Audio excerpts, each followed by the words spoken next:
Hello team, how's it going? Welcome to Combat Ready HQ and welcome to today's newest video where we are checking out a new series of the Swedish Afghanistan documentary War for Peace. We're starting off with episode 1 out of 6.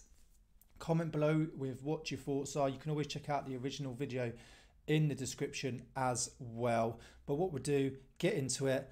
Remember to like, share and subscribe with what your thoughts are and what you want to see next. Let's go.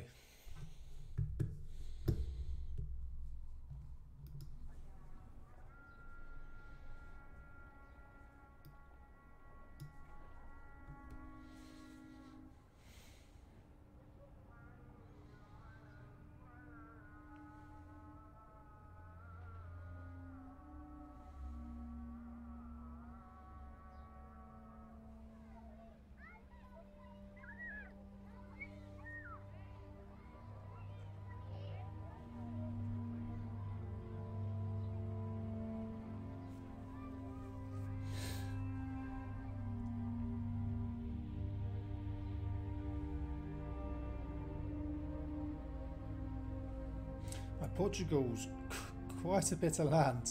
During our tour of duty, we have seen many improvements. For the first time in years, daily life is improved for the poor people who have previously lived under Taliban terror.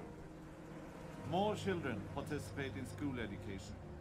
A parliamentary election has been held with 90% of the polling centers open in the area. The coordination between the Afghan authorities and ISAF has been improved. The general opinion is thus that the Afghan peace process is continuously taking steps forward. So just quickly, I'll try not to stop it too much. It's mad, isn't it, how we're taking a step forward for peace to get the Taliban out. And then at the end of it, it was just completely handed back. They overran, mass evacuation. Americans left God knows how much kit and equipment. All the FOBs, checkpoints, bases that weren't fully destroyed were just left. Like, it's absolutely crazy. Like, yeah, year on year, we're taking a step forward to peace and stopping the Taliban ruling. And then ultimately, after 20 years, it was just like, here you go, have it back. Like, yeah, no proper handover, no proper, like, removal, no peacekeeping like the UK do in Cyprus or other nations. It's like, we can't do this in Afghan, we can't do that, you know, it's against human rights. It's just against all laws and rules. Well, it's not, because we do it in other nations. Kosovo, Bosnia, you know, it's ridiculous.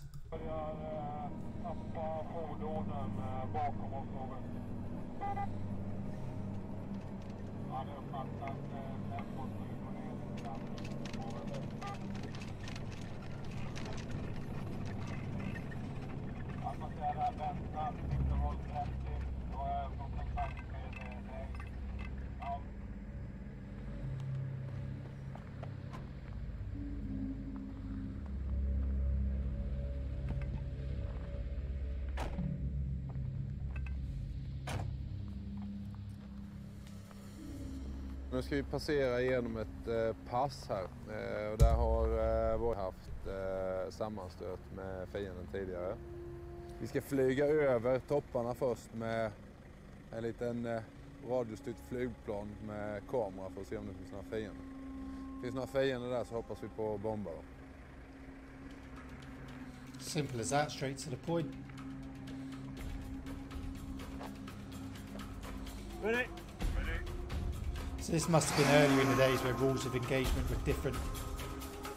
You couldn't just go bombing anyone towards the end, depending on what nation you were.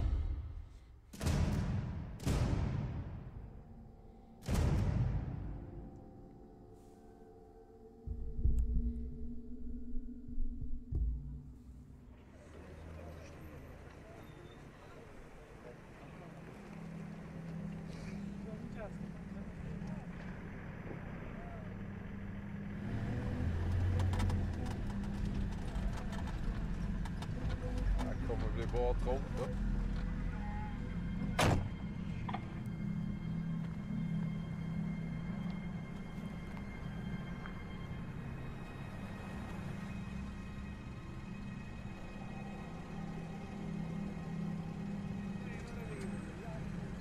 Den afghanska säkerhetspolisen har rapporterat oroligheter i södra delarna av det svenska ansvarsområdet. En 150 man stark trupp anländer till byn Yargan. I operationen ingår afghansk militär och polis tillsammans med svenska soldater. De har som uppgift att söka och gripa talibaner i området. Is it school books for counting? Yes. Yeah. So that was the school? Yes. Dushman? Yeah.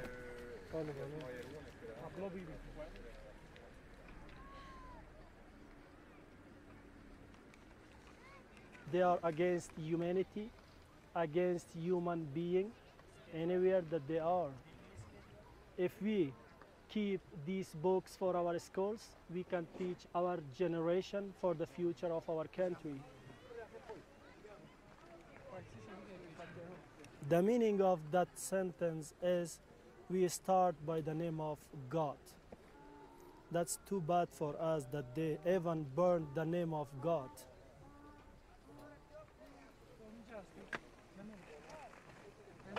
گفتن که ما اگر چی باشیم نمیخوایم امینا برایم و یک نشست گفتن که ما اونا را گفتن جواب کردن و دو نشست طالبانا اینجا بودن Det är så här, talibanerna var här.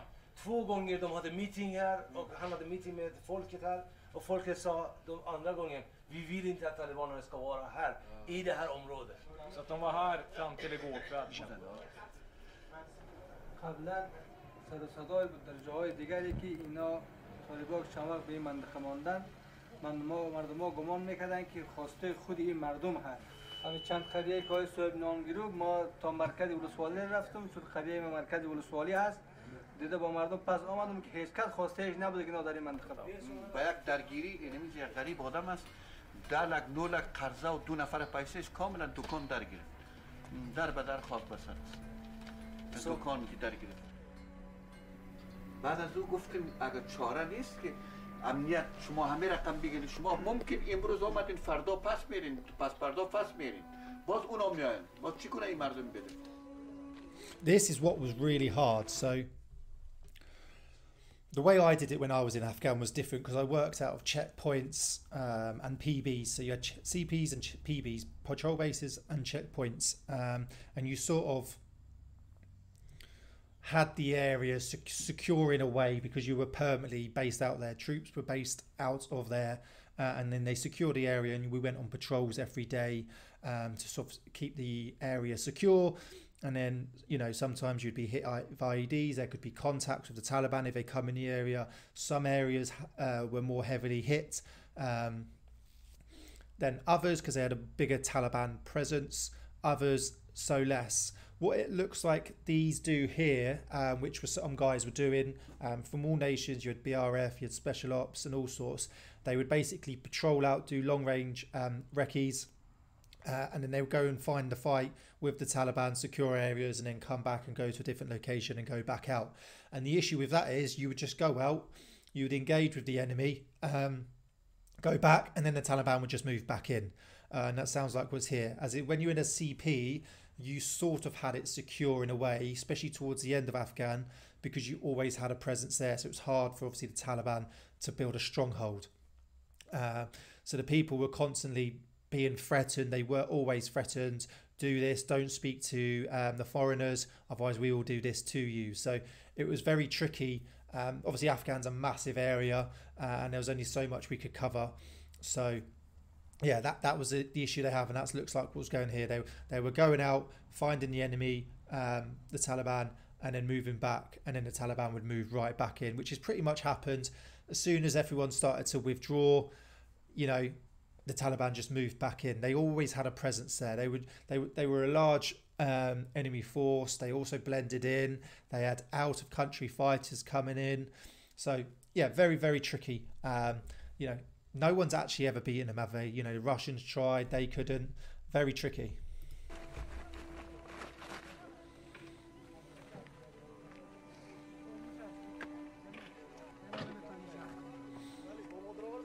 I Afghanistan tjänstgör drygt 500 svenska soldater 6 Same as the månader UK, i is what we taget. did, 6 months. Huvuddelen av personalen är posterad på Camp Northern Lights i Mazar-e-Sharif. Good camp name. Under 2010 dödades 3 svenska soldater. Den 16 oktober förlorade skytteplutonen Alpha Quebec vännen och kollegan Kenneth. Under strid körde de på en vägmina. Det är en solid plåt, det är inga skarvar här. Det är kärnan i explosionen. Ja. Och där ser du bakkanten på vagnchefsluckan bakre. Förstå trycket där. Axeln. Clean off liksom. Det stegrar ganska duktigt. Här utifrån själva platsen. Okay, that. Du har lite armeringsjärn som sticker upp där, någon brottstycken. Vet du vad, en jävla smäll. Men visst var det påskjuten med finkaliber där också? Ja. Men vi besvarade den ganska ordentligt. Var det typ 200 meter? Ja, 300. Bortåt 400 till och med kanske. Men det var rätt mycket att hantera just då. Kenneth Wallin var mitt ansvar. Det var mitt beslut att framrycka som vi gjorde. Han var mitt ansvar. Och det är någonting man får leva med resten av sitt liv. This is another, sorry for pausing again, but this is another issue you had. This poor lad, this poor officer, you know, ultimately it's on the section commander, the platoon sergeant or platoon commander normally, depending on how big the patrol is and what sort of unit it is, we're going out and they've got to make those calls, those commands, those orders. You've got to give it, and you know, your men trust you majority of the time, especially if you're a good leader. And they go out, and what would normally happen is they would build, you know, plant these IEDs, and they got bigger and bigger, and they got harder to detect, a lot less metal, and then they would have an aiming marker, so you could have rocks, posts. So when you're out on patrol, you're looking for these aiming markers, right? That could be an aiming marker, that could be an aiming marker. Is there any disturbed ground there? And you're constantly looking out for this, and then they'd wait for your vehicle or your patrol to walk up to this aiming marker. They would be off somewhere, they would then detonate, and then they would ambush you. And then that commander's got to make that call. And sadly, someone lost their life. And now he's blaming himself, and he's got to live with that. So it's not just the people with physical injuries or the fatalities, it's the mental. And some of the PTSD is, it's not just what they see in the constant explosions, you know, when they go out, they're constantly heightened.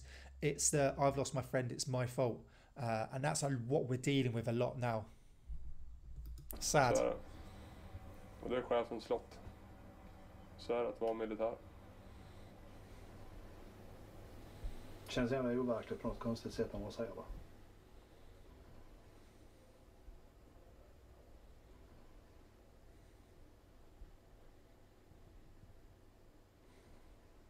Vi bodde tillsammans, jag och Kenneth. Så nu sen Kenneth stupade så då har jag bott själv.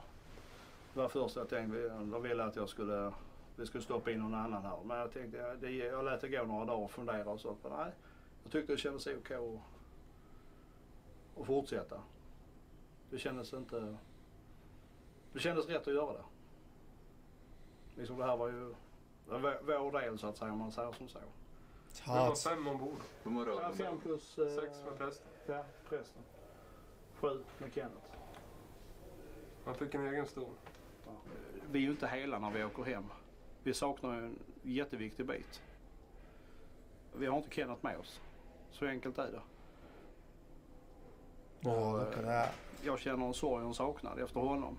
Och det är också en påminnelse om det allvar vi möter här nere. Johan och Gunnar de stupade i februari. Kenneth nu i oktober. Det är inte slut igen. Det är fler som kommer dö.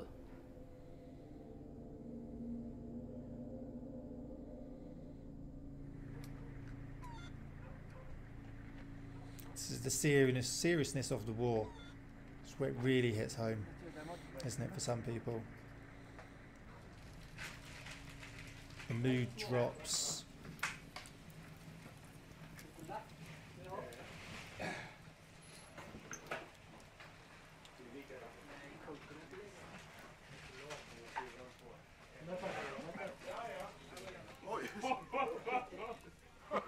Jag tar den gärna i handen.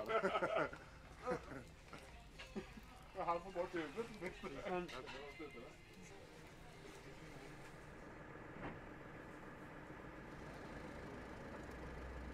Den afghanska säkerhetspolisen, NDS, har gett information som får styrkan att leta efter talibaner i området.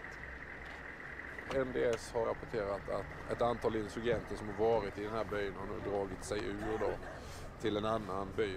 Och där är då ett stronghold som de kallar det då. De lämnar Yargan för att ta sig närmare talibanerna. De rör sig mot en höjd nära Ngala.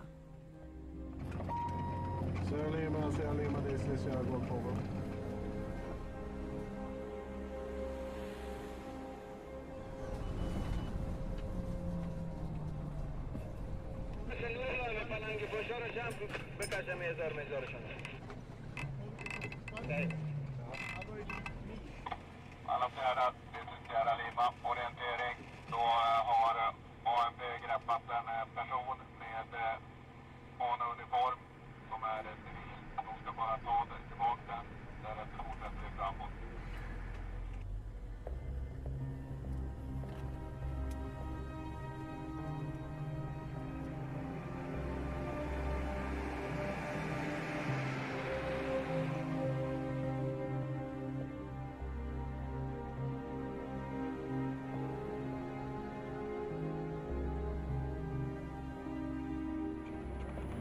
Det sätts insurgenter, 8 stycken. 2000 meter avstånd ifrån byn Ngala. Kom.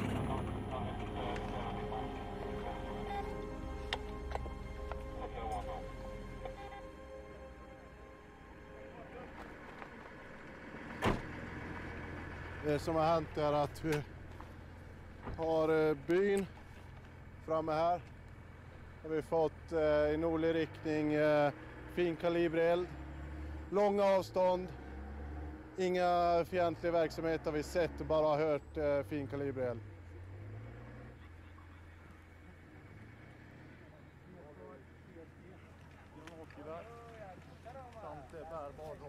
He's very open up on that hill there. It's the trouble sometimes with that sort of terrain.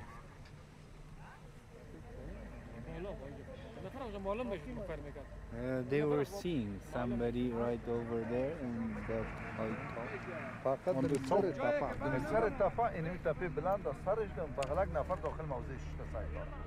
And he was shooting from there.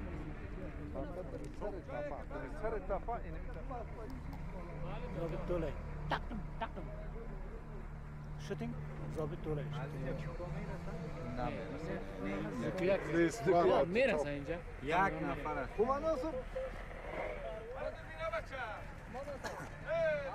Acht dushman. Yes. Acht dushman. One dushman. There. Dushman. Ja, okej. Om jag tolkar rätt så har vi alltså en incident på höjdtid här uppe och 8 stycken på de lägre höjderna. I wouldn't if I was him. Stridskontakt med dem. Då får vi se här vad plutonchefen och mentorn kokar upp för plan här. If I was them though, you're in an area, you know there's Taliban in the area, and you're scouting for them. You know, you've got your scopes out, your binoculars. You've done your cordon, you put out security, and they're like saying that there is Taliban over there. I don't know why they've got their helmets off. It's obviously just how they do it. The A&A always did it. Barely sometimes they didn't have helmets, or you might be with the police. They didn't have the same equipment, but the Swedish forces do. So I am very surprised that they don't have their helmets on right now. As I would, especially if they're like, there's one up there and 8 further down on a hill, and you have heard some sort of fire in the distance. You never know if there's a sniper out there. So I would have definitely kept my helmet on. I wouldn't be taking that off. Episode 1, part 2, let's go.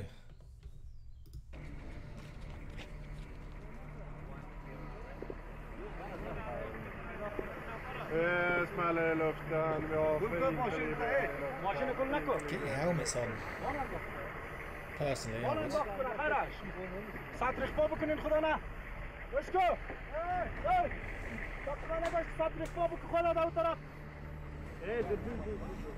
Ett ledberget som är med. Inte fan, jag hörde skottlossning där. There you go, you can hear it. Han är en modig kille uppe på toppen här.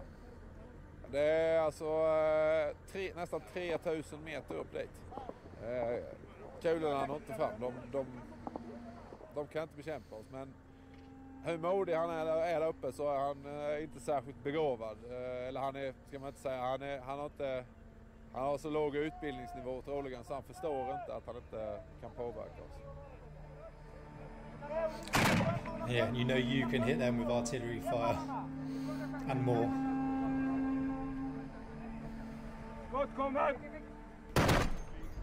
Sounds of that's mega, isn't it?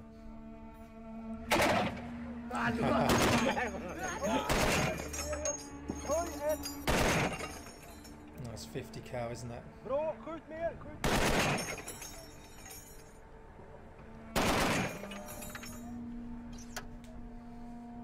Fan, vi fick in en bra där. Egentligen det här. Kan stå och röka, dricka kaffe och fienden är där borta. I do get what he's saying. You can, you know, chances of having weapons, personal weapons that have that range, and even a sniper would be very, very difficult to hit. Well, he's not going to hit at that range, but you just don't know what capabilities they do have. So like I said, with the helmets and that, I'd have them on, all your PPE, and I'd be in some sort of cover as someone is trying to engage you.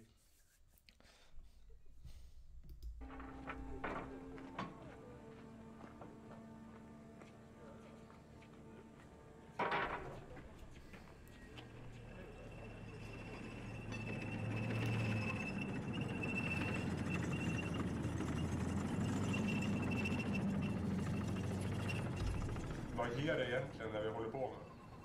Vad genererar det egentligen?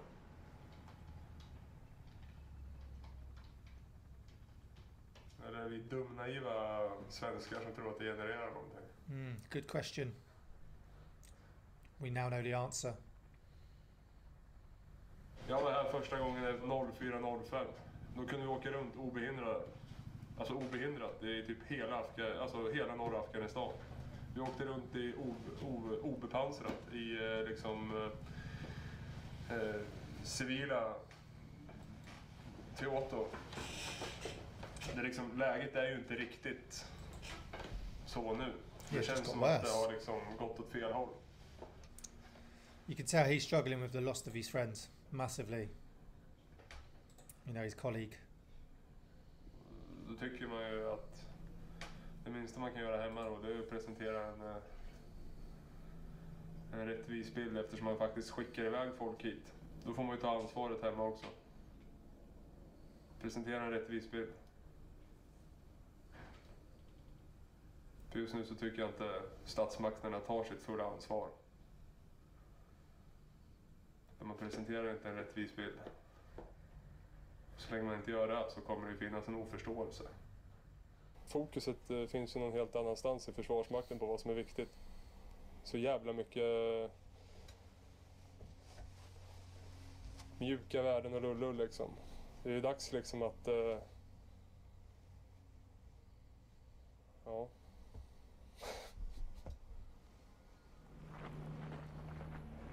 Det som inte rapporteras hem är att vi faktiskt har ihjäl folk på andra sidan. Och det brukar bli 1,5 rad. Då är det svensk trupp beskjuten, inga egna skadade. Så brukar det heta ju. Det här är ju faktiskt ingen lek ju. Detta är på riktigt, detta är på allvar.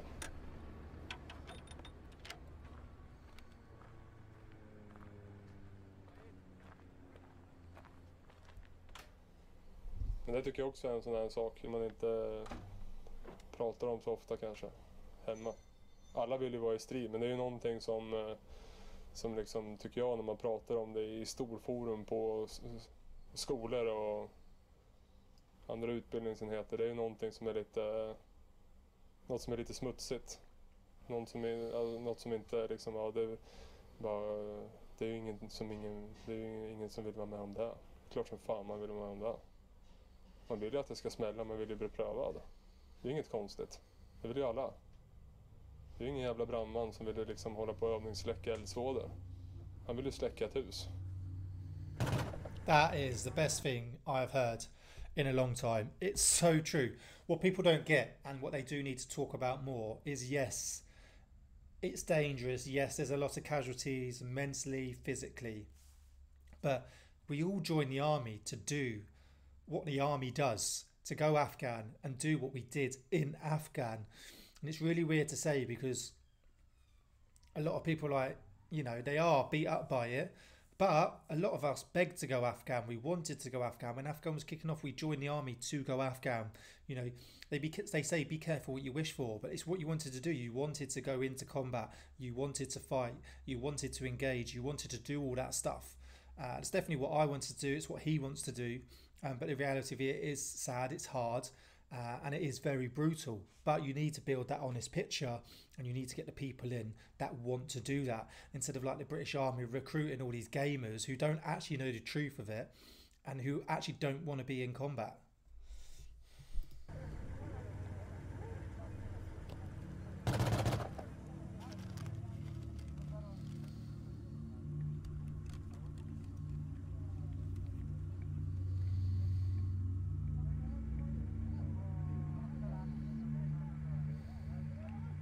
Jag pratade med plutonchefen om vad är syftet med operationen. Det är ju att arrestera eller förinta fienden.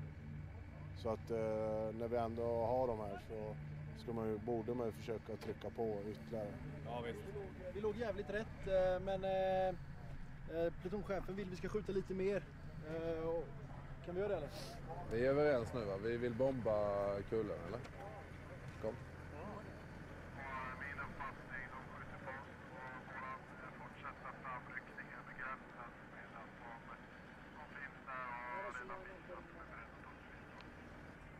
Ja, så tycker jag med. Men vi uppfattar ju att de försöker skjuta på oss helt verkanslöst, men dock med en fientlig avsikt. Slutkom.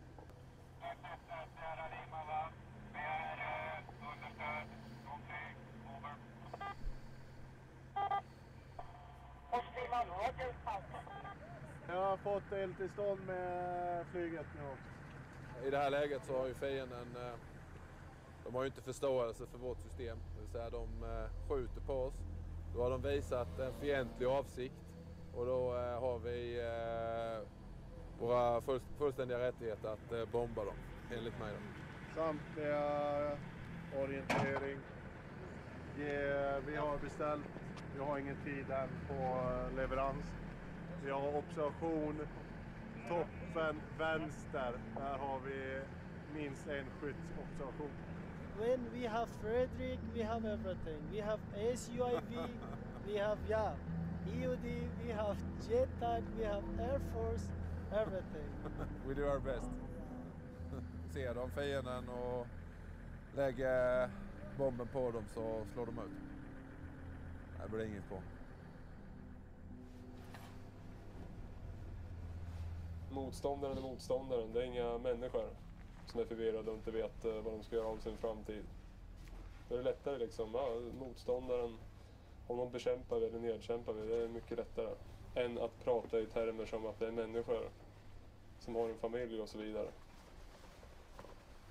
Jag ska inte hålla på att blanda in liksom för mycket personliga känslor i vad jag håller på med på mitt jobb. Speciellt inte när det handlar om att faktiskt, som om man säger mer brukligt på ren bondsvenska, ta livet av folk då. Det har inte jag lust med. För det gör inte jag. Jag tar inte livet av folk. Jag löser min uppgift. Och det kan innebära att jag nedkämpar eller bekämpar motståndare. Jag tänker inte stå och säga att jag har tagit livet av folk. Fan heller. Jag har löst uppgiften. Jag har nedkämpat eller bekämpat motståndare.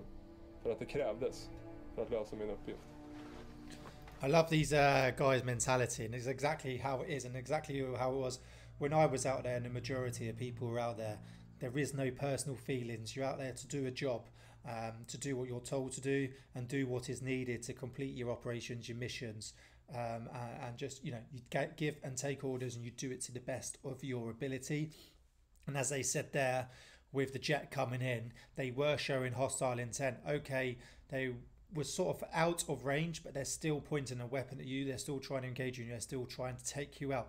So if they move closer or brought in different weapon systems, different assets, then there will obviously be immediate threat to life. Okay, so if there's immediate threat to life, yours or someone else, and you feel that is, then you have the right to engage, and that's what they're doing. Sen finns det säkert de som tycker att det blir jobbigare att inte veta vem det är. Men det kan ju vara en familjefar som har barn att försörja. Någon som har fått liksom, här har du några dollar. Häng med och skjut på dem. Så kan det också vara. Som inte har med saken att göra. Han ska bara lite stå där. Skaffa levebröd till sin familj. Så kan det också vara.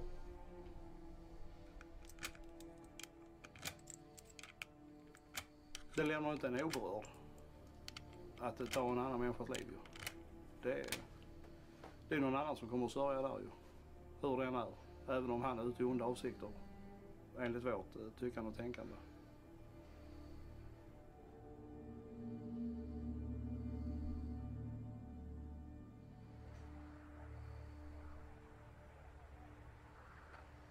I bergen väntar de svenska och afghanska trupperna på flygunderstöd. Ett amerikanskt bombplan är i luften och närmar sig platsen. Hello. The airplanes, they have some problems. They can't see the enemy. So I think we should try to fire off a few rounds with the mortar. Every time we've done that before, they've returned fire. میگه طیاره کوشش کرده رئیس موقع درست دشمن پیدا نکردن. میگه قبلا وقتی که چند مرمی آوان انداخت کردن.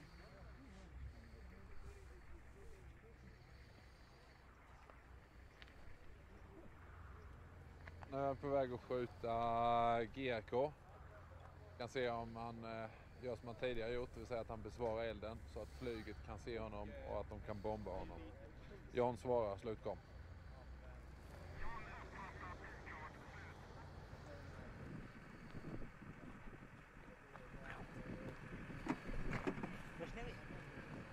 Men då är det bara att skjuta då. Då är lite pausmusik.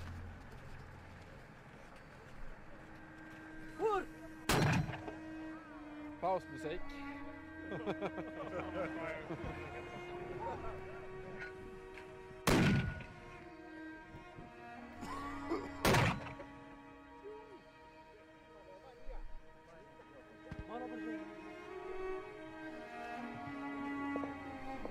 There you go, they're engaging again.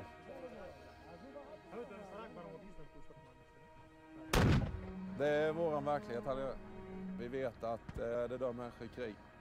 Vi blir faktiskt ganska nöjda när det dör rätt människor.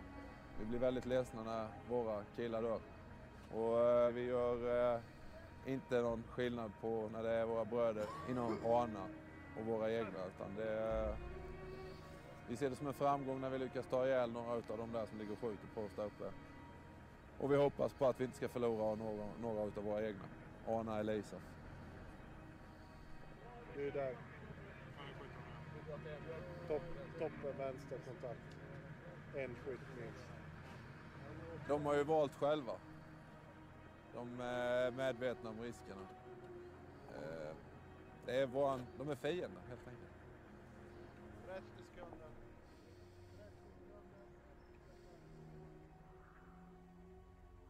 So what they're having the issue here is obviously a jet. Think of it, you're on the ground, you've got your point of view. They're in the sky seeing it. So one, you've got to talk on. So that becomes very difficult because they're obviously looking at things from the air. So they don't really have a 3D view. Everything looks pretty flat. And obviously once they're higher up, obviously they're also higher up. So depending on what sort of systems and capabilities they have on board to be able to see, normally they use sort of thermal, some sort of thermal. And if he's dug in good sort of cover, he's obviously going to struggle to see him from the air. So now they're trying to talk him onto the target with mortar fire, so then they can open fire. The enemy will engage, and then you should see some sort of flash. But what you've got to remember, if you're looking to join the army, you want to become a JTAC, Joint Tactical Air Controller, I'm not sure if that's what they're called in Sweden, When you want to control, you know, Apaches, fast air jets, remember when you're talking on, you've got your point of view. There's no point going, I can see a pylon or a building or a mountain, this. You've got to talk them on with the map from their point of view, not yours.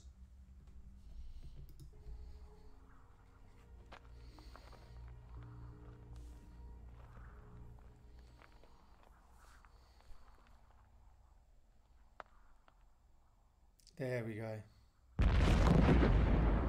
Right on top of them hill, isn't it?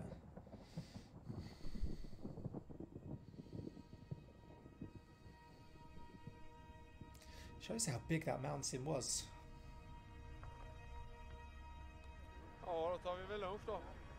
Simple as that. Have some food. You're not going to go all the way up there to do a battle damage estimate. Battle damage assessment because it's too far. 30-50 skott sammanlagt. Blir han träffad? شما بخاطر يعني هم بدون كامل امنيات بگیرید من نمی‌دونی شده شوف سر از مردم واسه متفدا زنات فکر مدیم روسیه ما تمام تو برو تک پلاکات تلفونات دکانات كل مردم کار میکنه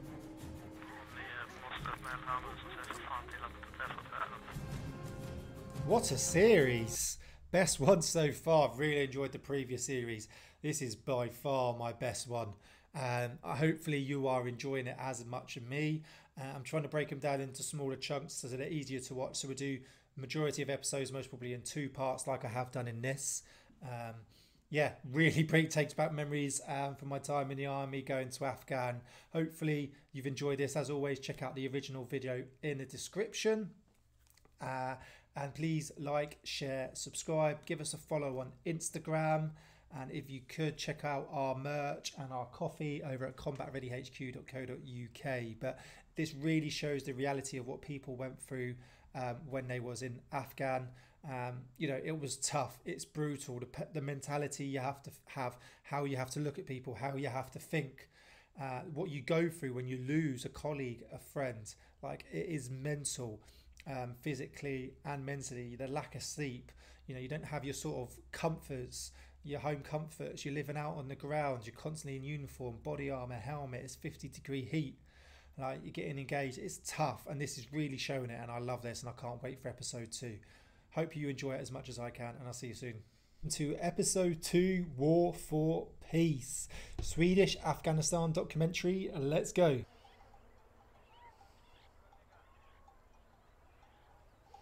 An artificial hill, okay. Give them a bit of high ground. They actually built that.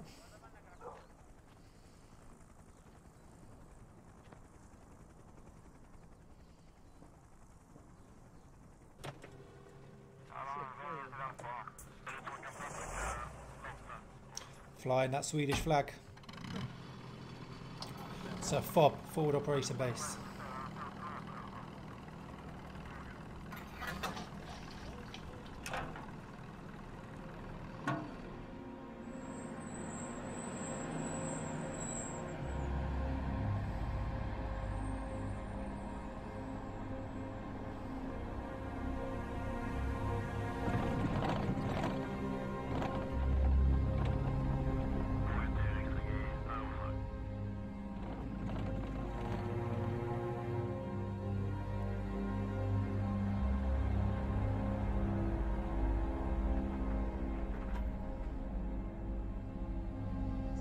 Salam alaikum. Salam, I'm just fine. Hi. Okay, so how are you guys doing? Very good? Good. All right. You remember Henke, the platoon commander, right? Salam alaikum. Henrik. So how are things in the area? Is it calm?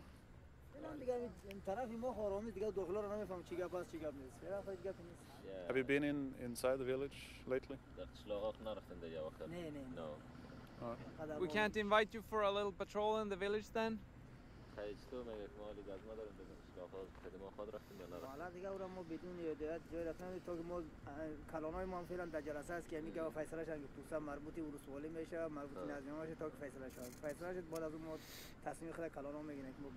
We understand. No problem. Keep asking him if you're able to go though, because I think the previous guys that were here, that we were patrolling with, we had great success. Okay. off we go. So what we used to get sometimes, depending on who you were working with, would depend on if they went on patrol and depending on what area you were in. So the ANA, Afghan National Army, always would. Very good. The ANP, Afghan National Police, it was 50-50. There was times where they say they're coming out on patrol, you'll get so many blokes to help support you, and then it would just come to the night time, you'll be ready for your patrol and they just wouldn't turn up. They'd be like, we're too tired, we're not going. But normally the ANA were really good. Take care. Det som händer nu är att vi kommer genomföra en patrull själva. Utan de här poliserna. Det är ju synd, för det är ju ANP som ska patrullera och kunna ta över säkerheten på sikt i det här landet. Så någon gång måste de ju börja. Så varje gång vi måste göra det jobbet som de är tänkt att göra i framtiden så är det ju dåligt. They just weren't willing to do it, and that was the problem. One of the problems why it was never really going to work.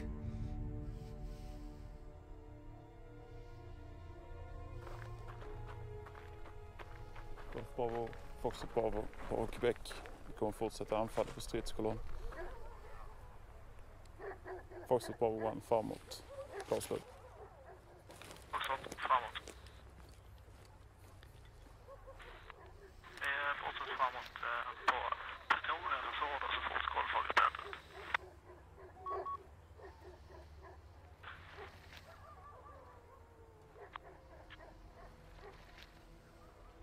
Ja, det är ungefär 30 minuter sedan som vi fick ett meddelande om att där fanns 8-12 insurgenter beväpnade med en sedan tidigare känd talibanledare.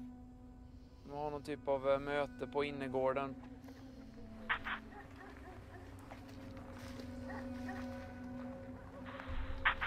Foxtrot framme vid muren. Ni måste öppna eld här nu så ser så fan till att inte träffa trädet. Dagen. Här. Eldställning här.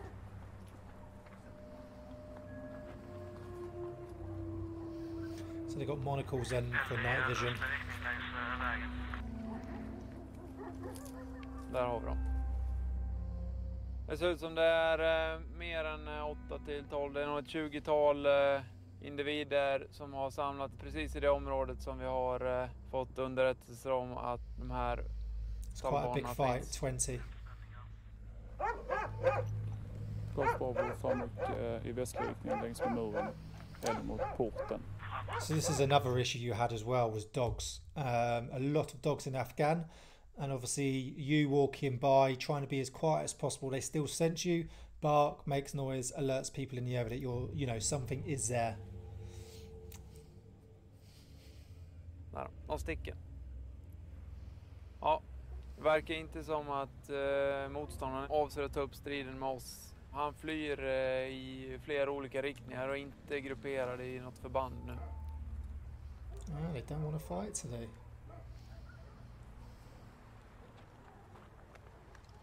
Vi kommer framrycka tillbaka på kullen. Vi kommer framrycka bakom golf. As you can see, he's got an IR strobe in his arm, so obviously it lets your person know where you are, but any sort of air overhead also lets them know where friendlies are. Sannolikt så använder de någon typ av observation mot den här platsen, och så fort vi framrycker härifrån då är det någon som varnar talibanerna som flyr. Ja, det är inte så jävla lätt att se, men vi gör ett försök här. Varför vi stannar och gjorde bakåt är för att ska vi få ut någonting mer av detta så behöver vi gå in. Och ganska så omgående så fick Jocke på radion att de rörde på sig. Och det gör vi inte med de här frågorna. Det känns bra att kunna se att man kan se liksom om motståndaren är i eldställning eller på väg att ta eldställning. Kunna ge den förvarning i så fall. Nu blev det inte så, men det känns bra. Bra jobb.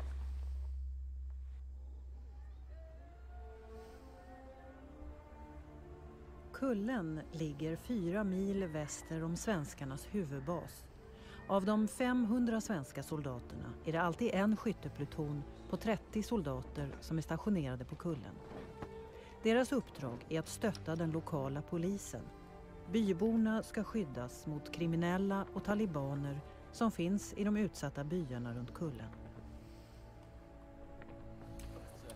Har ni käkat färdigt på oss? Vi har fått i uppgift att framrycka ifrån kullen. Spaningsfrågor. Har folk hört talas om att insurgenterna har kommit tillbaka till byn? Eller har de varit här hela tiden? Blir de på nytt hotade? Krävs de på pengar eller någon form av skatt igen? En grupp kommer vara grupperad på kullen över tiden. Försvara kullen. Bra. 30 minuter framåt.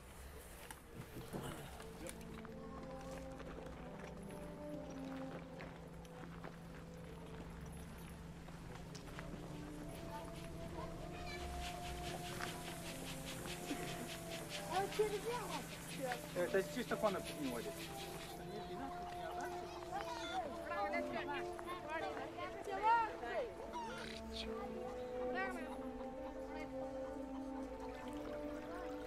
Look at our kids.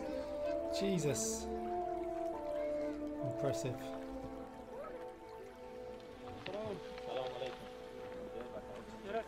We are from the Swedish ISAF, and I hope you know that by now.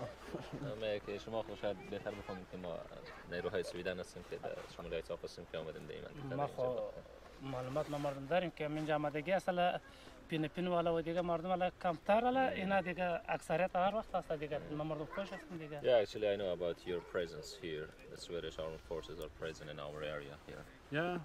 How do you feel about that? ما مردم هم خوش هستیم که آمدگی است برادر جمعیت است این سرک سیکو. خر گشته گل برویت نمیتونه. خر.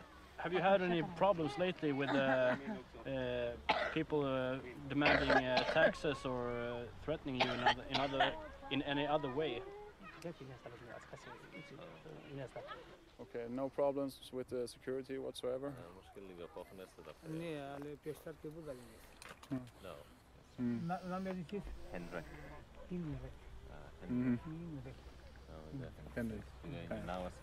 ¿Qué pasa bien? Yeah, okay. Okay. He's asking you're on that hill there. Yeah, we're up on the hill. And you're welcome to come and visit us at the hill if you want to.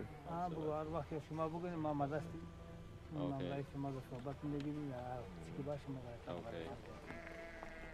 So it's always good on the introduction, introduce yourself and then ask how you feel about their presence, our presence. Because it was very common that they were normally happy with your presence there, but sometimes they may not want you there and you want to get that feel. You want to know if you are welcome. You know, if they're friendly, they're saying you're welcome, more than likely they're going to help you a lot better. Sometimes they would sort of play you off against the Taliban. They would go and meet the Taliban, they'd come back to you, you know, and play you off each other to get money, food, or whatever it is they wanted.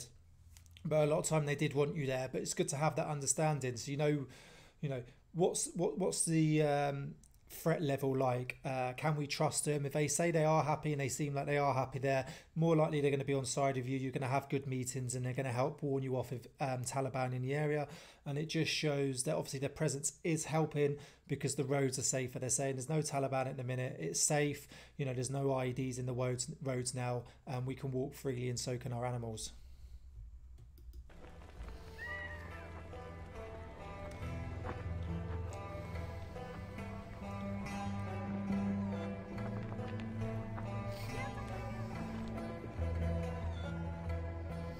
You know, look at the area, look how they're living, look how different it is to Afghan compared to most of us. That's why it's hard for DAP to have people in, because they're completely different to Westerners on how they live.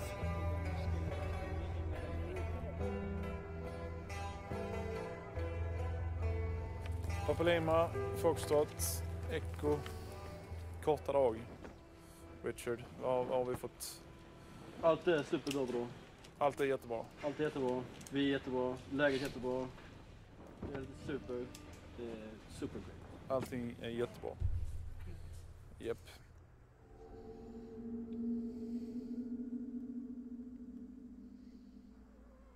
I området runt kullen pågår en operation med afghanska militären, ANA, och polisen, ANP, där byarna genomsöks efter talibaner och kriminella.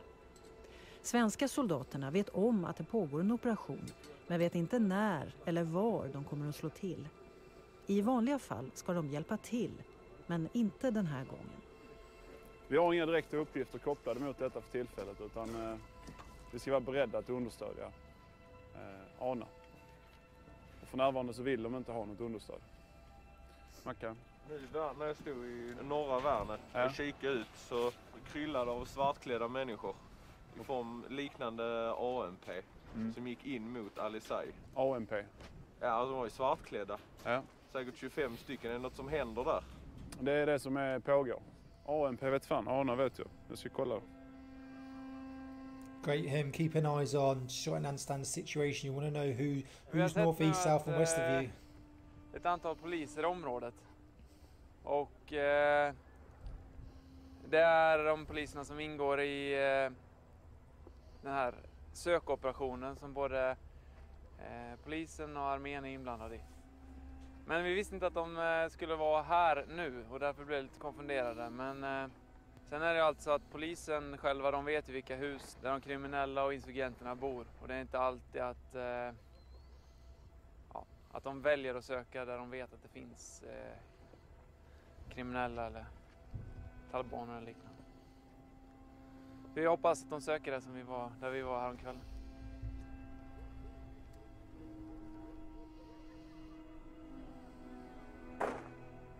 Oh, just heard a shots there. Something's going on. Vad kan det vara alltså? 30 till 50 skott sammanlagt? Ja, inte mer än ett magasin tror jag. Det sitter en man ner och de riktar vapen mot honom. Blir han träffad? Han som ligger ner eller vinklar. Eventuellt har han blivit träffad av någonting.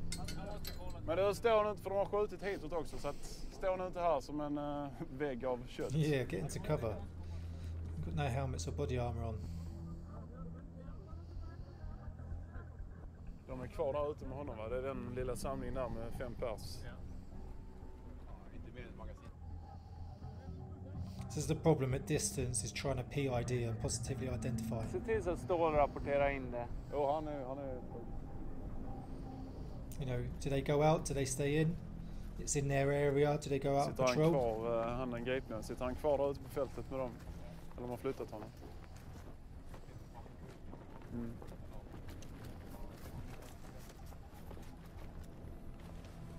Ganska sjuk reaktion på civilbefolkningen. De fortsätter hacka. It's normal to them. Ja. It's become so normal, they just carry on working. Bedömt polisen som har gripit någon. Ni som inte behövs här nu fortsätter med jobbet. Vi fortsätter bemanna postvärnen. Du kan vara kvar. Ni har koll på vad som händer. Och kolla vad de gör med honom som de har gripit, så fortsätter vi med resten.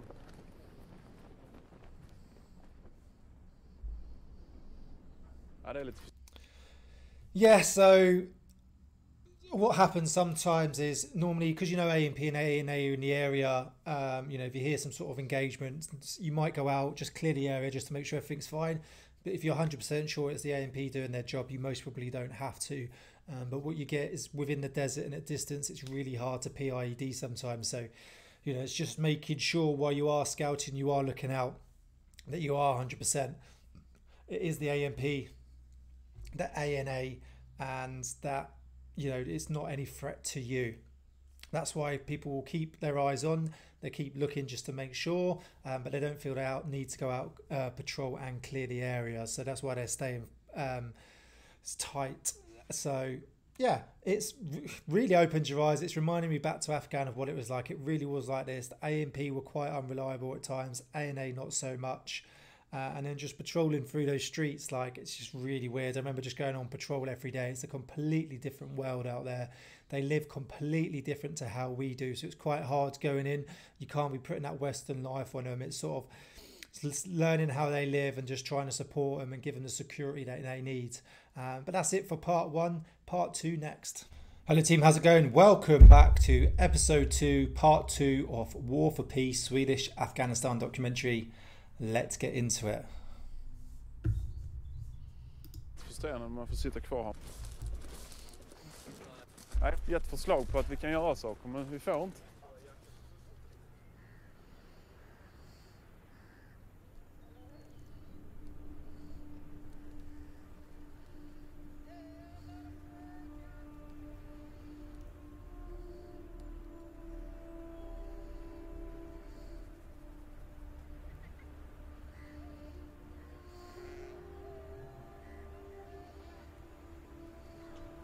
kommer hela byn här nere.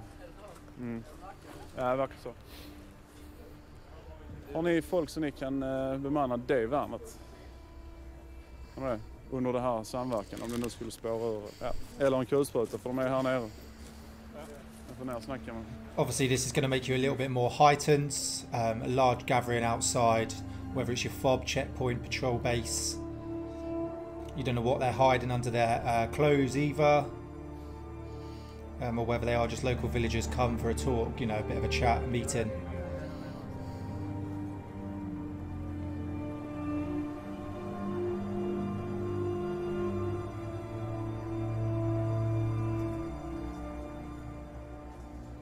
Kan du hämta tolken, Fredrik?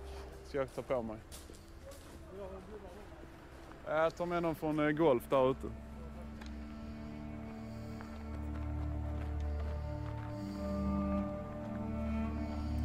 Is that the interpreter without a helmet? No, it's not, no. I wouldn't be going out without a helmet once again. You just never know. Salam. Salam. Salam. Salam. Okay, something happened out here. And,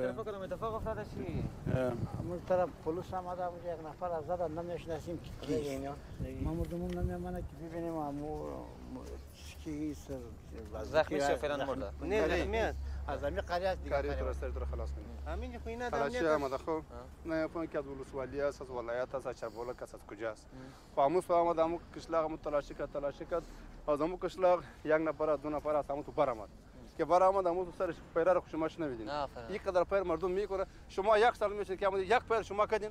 یه رقم آدم نمیکنه اگه تلاشی میکنه خب بکنه. All from Afghan forces, Afghan police officers, because they reacted very just. Well, I know that you're staying now in the hill for a long time, but I didn't heard. Yeah, you're firing, you're shooting. Yeah, for a while you didn't shoot anywhere. But now I think that from which place Afghan National Army, their operation cleaning house, they are continuing from that side. I think from this side, that side continuing, and two persons I think leave from his village. I think went somewhere else, but they shot. They shot Afghan AMP police, but also they didn't let us yet to see and to get some information that who they shot for whom. No. Who are the persons now he is injured? Yeah, we ain't sure. We know that it's the police that's been doing the operation, and exactly what has happened we don't know at the moment. خدا کنه که خودیم لامدوم را زده باشه. یک قدر پیسر مردم آدم میکنه بگو.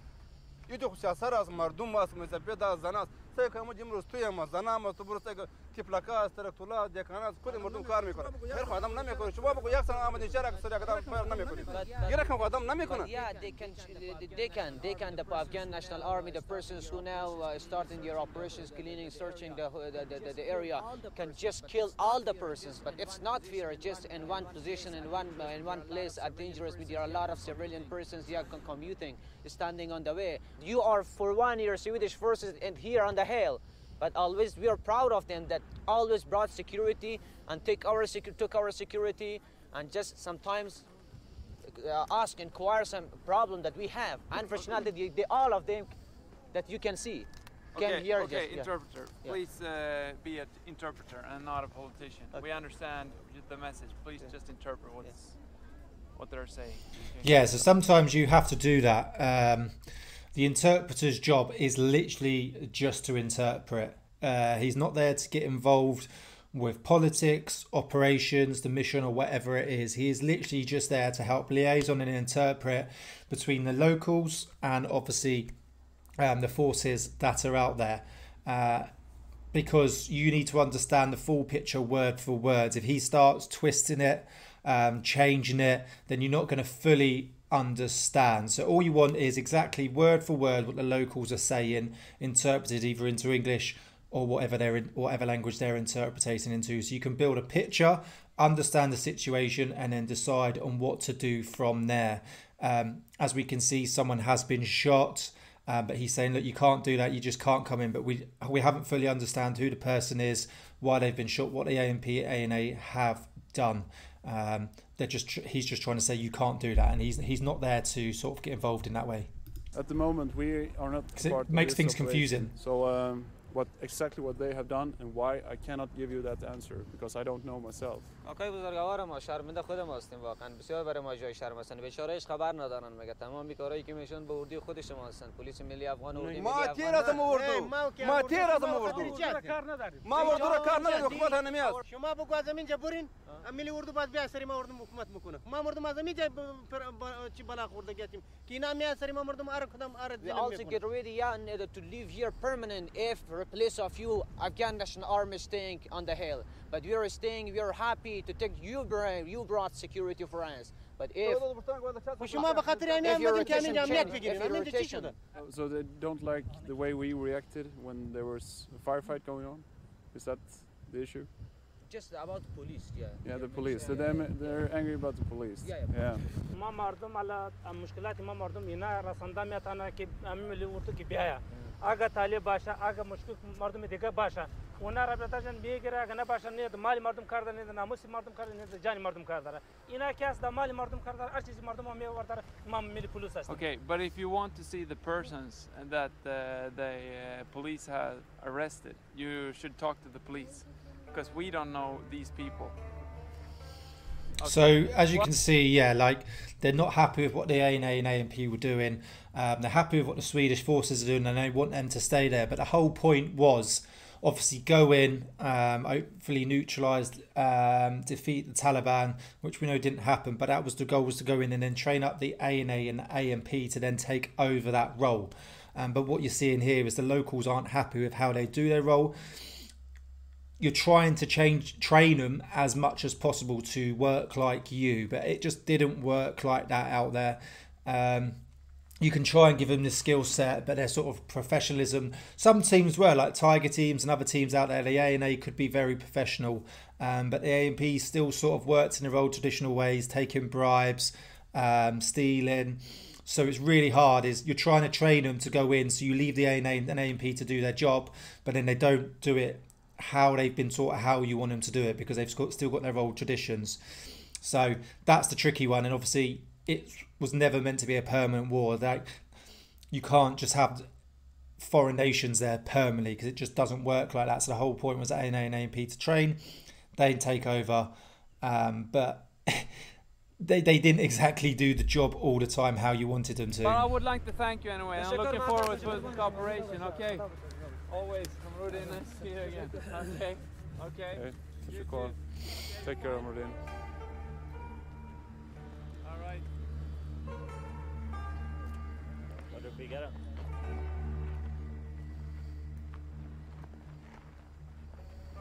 De var lacka på sin egen polis. Okej. Nej, inte på oss. De är förbannade på sin egna polis och armé, hur de kunde bete sig på det här viset. Okej. Ja, återigen, de måste ju kunna lära sig klaga på sina egna instanser. Polisen i det här fallet. För det är de som ska sköta säkerheten i det här landet på lång sikt. Exactly, long term. Så att, missnöjet får kanaliseras via deras egen polis och inte via oss. Skickar in alltså. Visst är det en situation, om man ser det ur polisens ögon, som kräver att de agerar, då får vi anta att de gör rätt. Så det är lite synd att folket har ett lågt förtroende, men det försöker vi påverka i rätt riktning. Stödet för regeringen i området är redan svagt. Nu finns det risk att talibanerna utnyttjar situationen. För att förhindra att propaganda sprids runt kullen måste de göra något.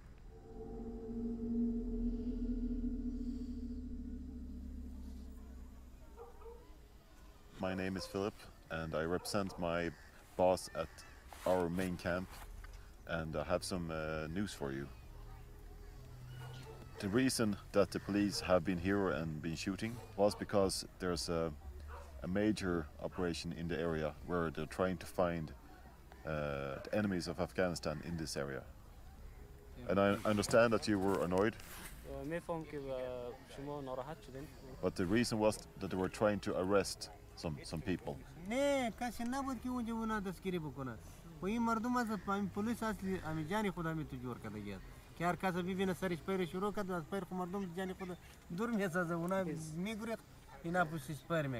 was talking to the chief of police myself, and he told me that he killed some insurgents and arrested some. Vi jobbar med att informera befolkningen och försöka påverka befolkningen åt rätt håll. Och kampen består inte som i många tidigare krig om terräng. Det består inte av stränder i Frankrike, det består inte av broar i Holland, utan kampen består av att vinna befolkningen till sin sida av saken. Och på den sidan som Sverige har valt, där står en demokratiskt vald regering. Och de försöker så gott de kan att tillämpa mänskliga rättigheter.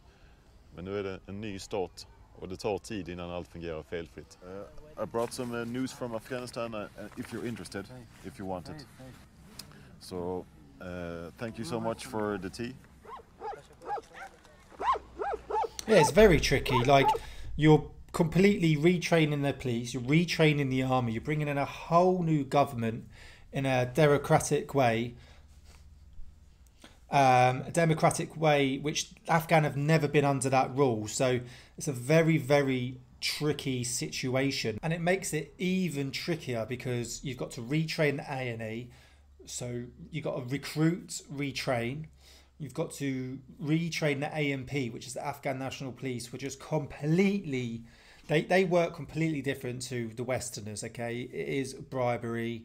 You know, they don't just go out on patrol and do normal stuff. I remember when we were there, it's like, we're going out on patrol tonight, you coming with us? Yes. And then they just wouldn't go. So sometimes they just wouldn't do the job. They get high. You know, in the middle of the day, you'll walk in to the police station and they're just high, so they can't work at all that day. And just because of their traditions and how they have lived for so many years, you know, going in and just shooting, arresting and beating is just part of their culture. It's just how they have always lived, and you've got to sort of knock that out of them and retrain them. And some of the ways was let them do operations on their own, because you haven't got the manpower to always follow them around. I think the Brits were quite good at it because they just sort of sent two-man teams around, especially with Tiger teams, or you had a section. But you know, you were trying to get them to do the job on their own so they could have stability and security for the rest of their lives. So you've got to send them in to do operations on their own, but sometimes that just went the completely wrong way. And the locals obviously don't like it, because on one hand you got the Taliban trying to do their rule, on the other hand you got the ANP who are trying to have a law-abiding citizens but doing it a much more ruthless way. So it's trying to take this ruthlessness out, and being, you know, how they do things out there, the types of punishments they do is completely different. You know, you go to court, you go to jail, you get a caution, a fine. Out there you get, you know, you could get beat, hands chopped off, shot. It's a completely different way of life, and you're trying to bring a Western life into a country that's never ever lived like that. Efter en händelse, alla nås av ett rykte att någonting har hänt i byn, någonting har hänt längs vägen, vid bron, vad kan det vara? Det blir ett informationsvakuum och alla vill veta vad som har hänt. Den första nyheten som kommer ut då är den som kommer få genomslagskraft. Då är det viktigt för oss att snabbt komma ut med sanningen då, exakt vad som har hänt i den här stridskontakten. Rumors spread like wildfire. Came to wildfire. arrest him, and there was a woman in burqa opening the door, and she said, "You can't come in because there is someone giving birth in the house." So the police went away. But then they heard again that this Taliban leader or the insurgent leader was supposed to be in the house. And this time they went into the house. And they found him dressed as a woman. I have a picture of him if you want to see it. He was dressed as a woman when they arrested him. So far 12 leaders have been arrested, 12 insurgent leaders so far. And that is why you can see a lot of army and police in the area. They're trying to do their job as best as they can. Well, 35 bombs has been cleared in the area, and it's very important for us to bring this information to you.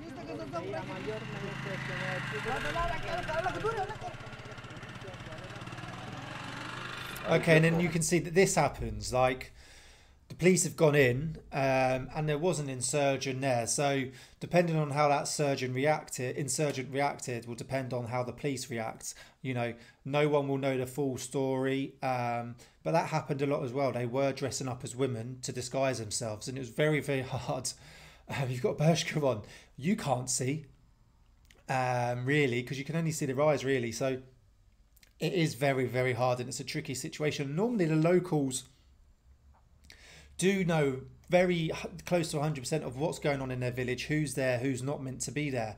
But sometimes they do get in and without them knowing, and the police have come in and done what they needed to do.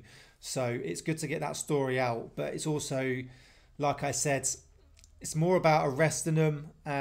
They do sort of punish a lot more ruthlessly, but you don't know, with the shooting, with the insurgent reacted in a way that the police had to react in the way they did. Fan vad gött. Vad sa de? Ja, de lyssnade på varje ord jag sa. Alltså nu för de verkar köpa allt liksom, de har inte hört någonting. Nej. Jag provade den här historien om talibanen i kvinnokläder. Ja. Tyckte den var jätteintressant. Yeah, because men don't dress as women over there. Efter 6 månader på kullen råder det fortfarande delade meningar bland byborna om svenskarnas närvaro.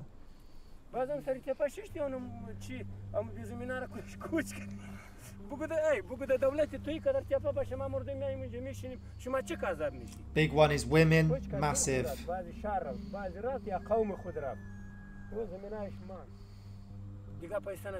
نو تو خاطری کمایی ما خو نامدی خاطری کمایی یک قدر رشدار مادی قیردار و اجا ماده خودی روز که اینجا ماده بودی ما جار جام کده بودی ولا مرا ورده باشی که کدام اتنا دار است مسکین است یک $1000 می یه بوت خود ما بیت امو بوت خود ما His boots, he wants his boots. تو بگو امو بوت خود امو بیتیم امو ما 60 روپا خریدیم دو ما میشه این از یارم سلاخ از خاک پورا. Have you heard about ISF News? I have read it myself and it's really good, so I'd like to give you this issue. And when you read it, please give it to the others so everyone can share this. We're helping the police. Well, police have one komak mechanism. God is willing. Yeah, inshallah.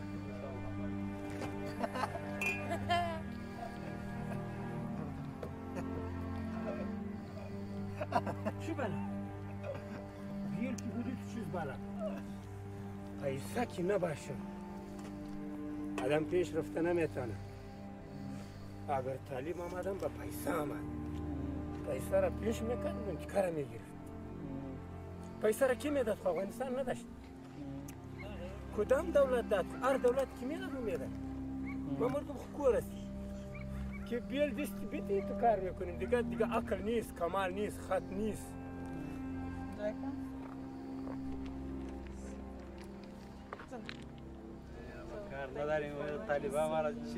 So I mean, a lot of them can't read and write, and you're giving them news.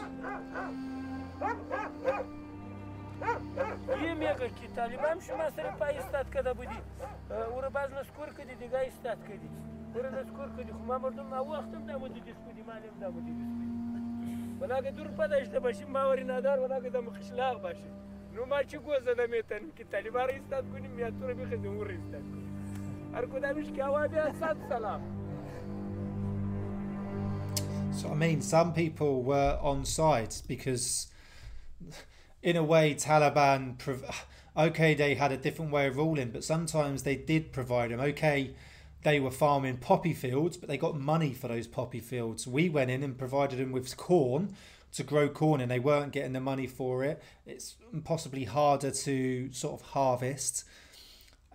And it doesn't always work. We literally replaced their poppy fields for corn, and they did want money. Sometimes they were a bit greedy. You know, they need money to obviously grow their farms, especially when you come in and start destroying things and having a presence and the Taliban aren't there. But sometimes they were a bit greedy, and you'd give them money and they'd come up to the gate again and can we have food and money? And you're like, you've already had food and money. And they said they wouldn't. They said they hadn't.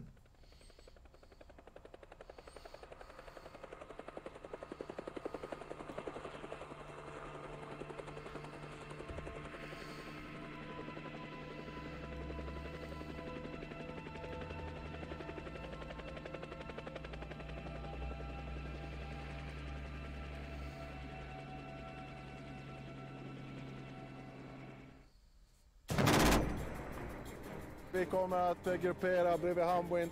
De ser fienden och masten. Ha surprising fire därifrån, kom. The enemy is in this side, behind this.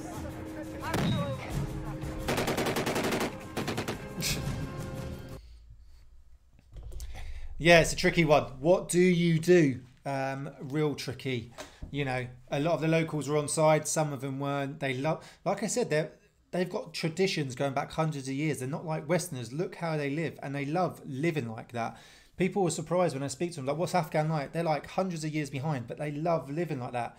You know, they have running water coming down from the hills, and they have no electricity.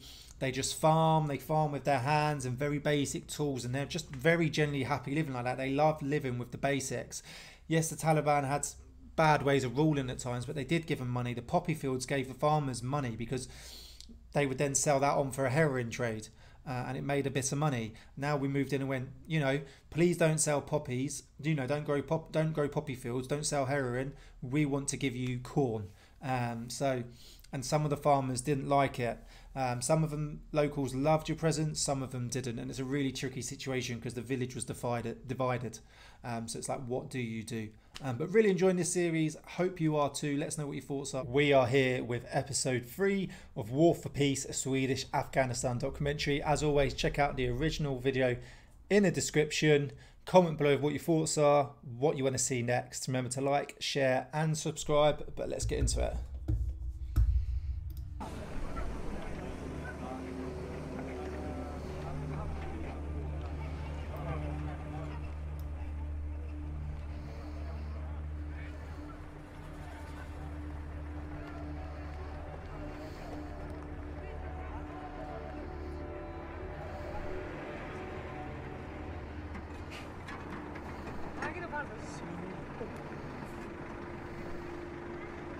That's a lot, isn't it? 100 police every month.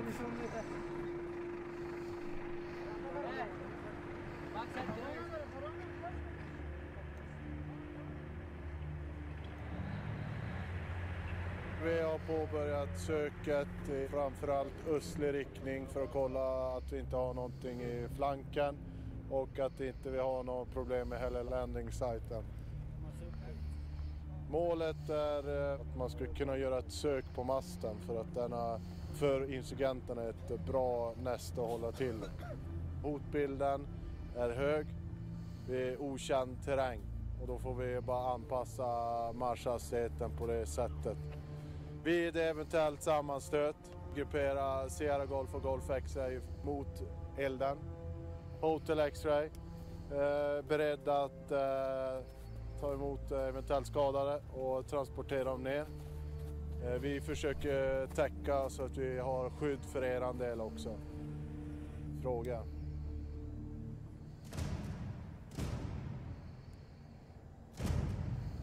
Bra. Straight away, you've just had your orders. You know you're in unknown territory, so you're definitely going to be heightened. You know, you're going to be very alert on what's going on.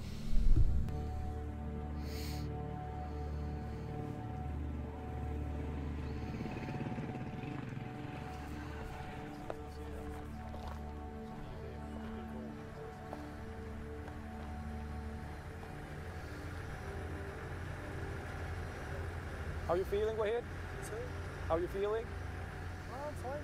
Yeah? I told him... The lights are itching? Yeah. I told him to take off the Komarok. Yeah. Because he was like... Wahid wears the coat even though it's 30 degrees outside. It's always cold. Tillsammans med afghansk polis och militär försöker den svenska styrkan skapa säkerhet i området. Operationen går ut på att bygga upp ett starkare försvar mot talibanerna.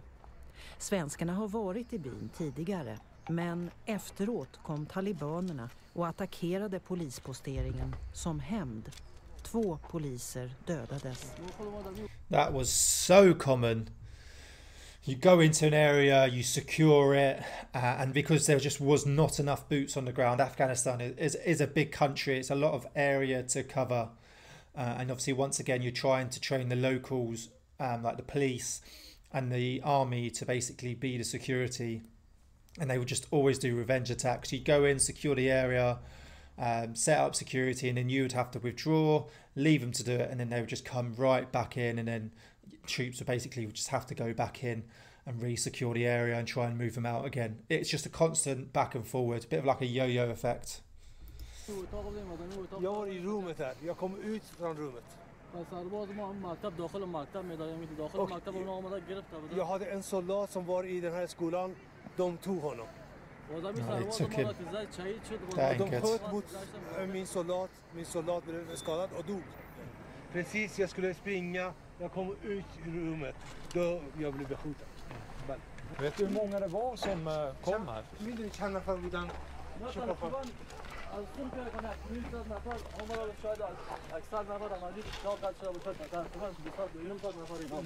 en information som jag har från 150 till 200 personer har varit beväpnade runt omkring posteringen här.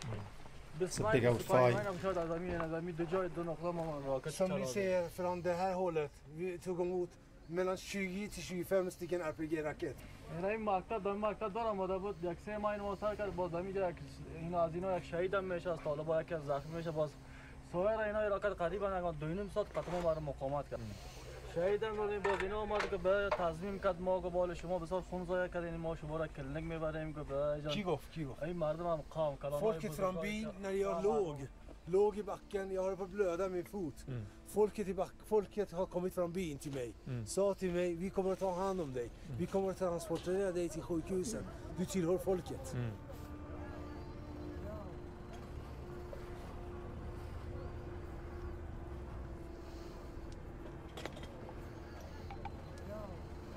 Självklart känner man ju ett ansvar för det, att det skedde någonting, alltså repressalier efter vi hade lämnat platsen här. Vi skulle ju bara öppna vägen ner hit i syfte att polischefen skulle komma ner och sen skulle polisen lösa ut säkerheten. Dock så blev det inte riktigt som vi hade tänkt oss där och polisen gjorde inte så som vi hade kommit överens om. Det var en dålig erfarenhet, men samtidigt så ser vi bara möjligheter till förbättringar på samarbetet och de kommer att göra sitt bästa i alla fall för att lösa ut säkerheten här. Om det är så här att jag måste säga till er, om jag hade mycket soldater här, jag hade aldrig överlämnat det här. Jag hade kämpat till min sista droppe av blod för att behålla den här posteringen. Ja, jag måste säga det att än en gång att vi beklagar så hemskt mycket dina modiga soldater som blev martyrer. Och vi är jätteimponerade av dig och tycker att du har gjort ett strålande jobb här och verkligen gjort vad du har kunnat. Yeah, reassurance is key. Tack för det, jag finns till er om ni vill fråga något.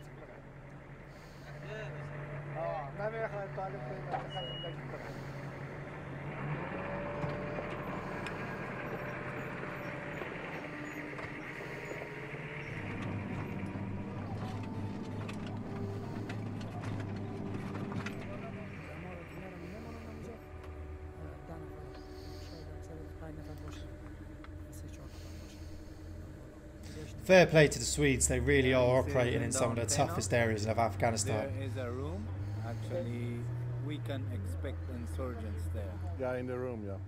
Well,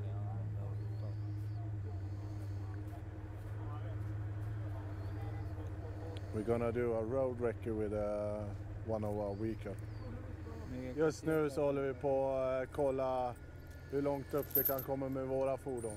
Arna har redan gjort avsittning och gjort fordonsavlämningsplats här.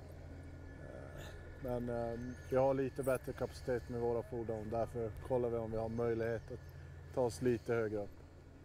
If we got some injured soldier, we're gonna have this as a heli site. So if we're gonna have a helicopter, you have to move all the vehicles so the helicopter can land here.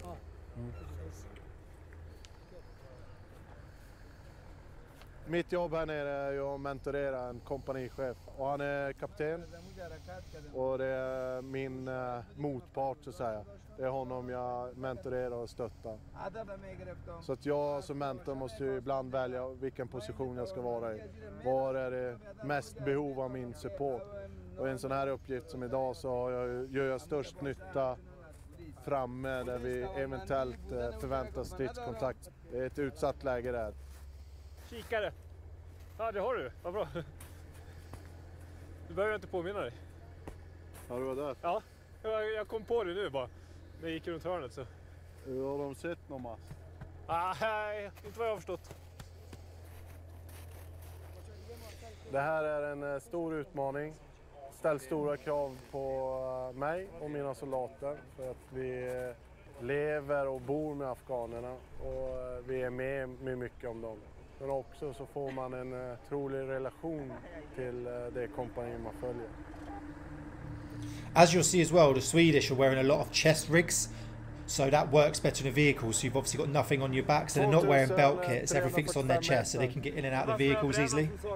Ska du ha med den i mitten då?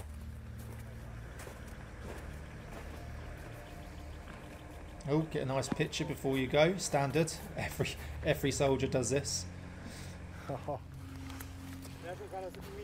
Det här är mytobilder. Vilka då? Jaha. Look at that for a view though. Afghan is a lovely country. Some tremendous terrain, environment, scenery.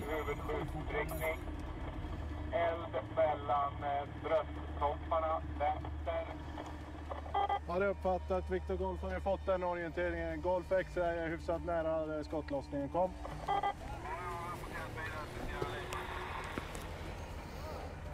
Samtliga uppsittning, marschfärdiga, klart slut. Just always surprised at how chilled the Swedes are with baseball caps and no helmets. Personal som är bakom höjden, nedanför den stora mittenhöjden.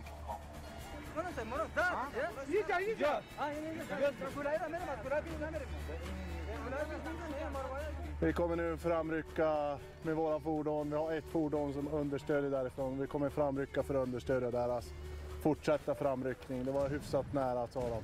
Jag har ingen uppfattning om nedslag eller någonting, utan det var hörselobservation. Nedanför striden träffar en grupp svenska soldater lokalbefolkningen. Svenskarna vill veta hur många talibaner det finns i området och hur byarna ska försvaras. Ett alternativ är att bygga upp ett hemvärn, ett så kallat arbaki. Männen i byn ska få vapen och lön från regeringen så de kan skydda sina byar. Jag litar inte på någon här. Det är farligt. Det finns insurgents här. So there is insurgents in the area. Vid moskén har traktens äldre samlats för att diskutera frågan. Salam alaikum. Vi tar av oss kängen. Ja, vi tar av oss. Insani که به خدا فکر میکنه. Alltså det här är moské man tänker på Gud. Absolut. So that's always you. When you always go for a meeting, you always try and stick to their traditions and meet them in their sort of environment. So taking off your boots, your helmet, your body armor. If they offer you tea, food, take it. It's a great way of building that rapport and that relationship. Man Turan Gustav است. نام من توران همونجوری که میگن توران گوستاو هستم. افسر روابط عمومی پیارتی سرکار. سلام علیکم. سلام. یا الله. Och just vi som är här nu idag, vi kommer alla ursprungligen ifrån Sverige. Och anledningen till varför vi är här nu tillsammans med polisen och armén, det är ju för att säkerställa att det inte ska finnas några dushmans här i byn och i norra delen av distriktet Koistanad. Skulle du kunna berätta lite grann om byn? ما از دولت امیر میخواهیم که یک آرامی یک قراری باشه که مردم آرامی خود یک زندگیش بکنه، مردم پشت یک غریبی خود کار خود مشغول شود.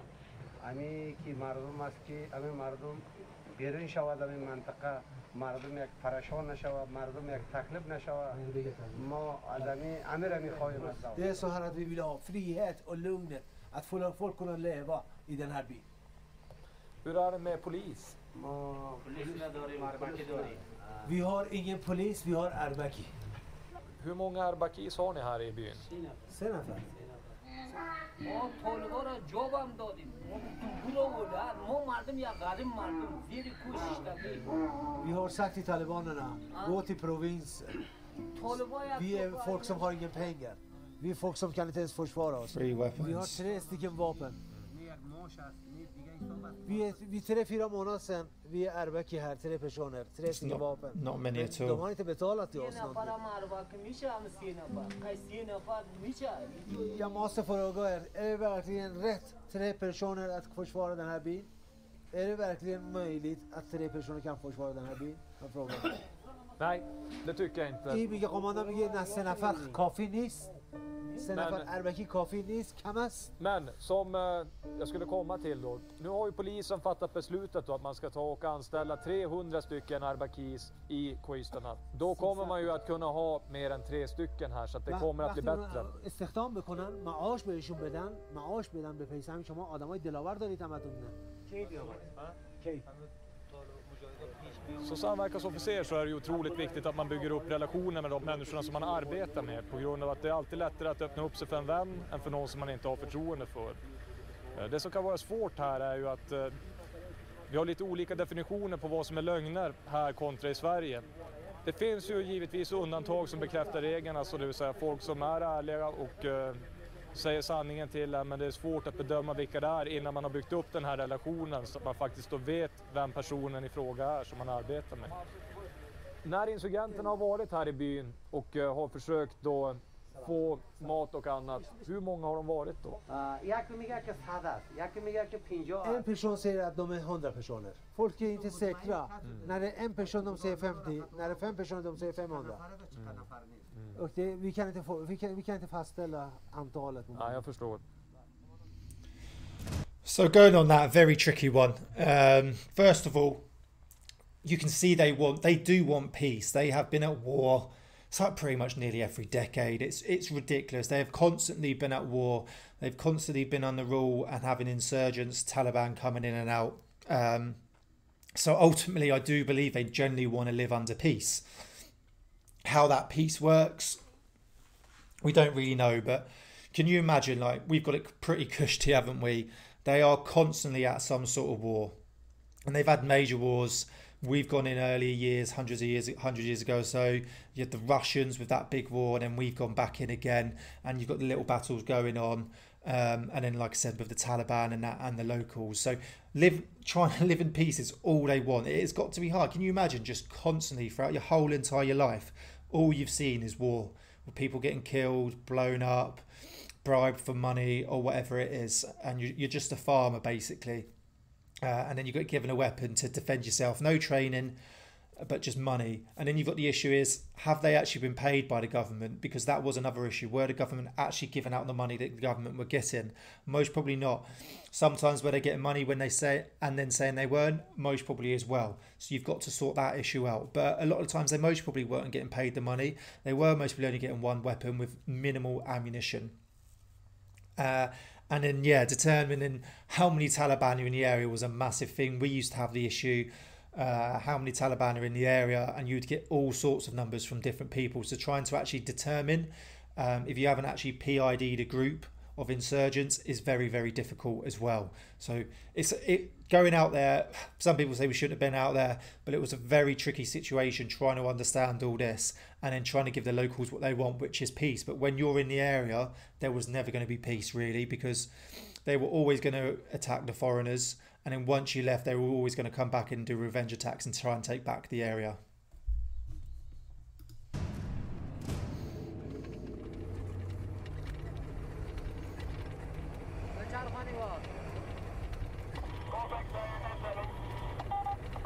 Uppfattat, Sögon påbörjar framryckningen. Klart slut.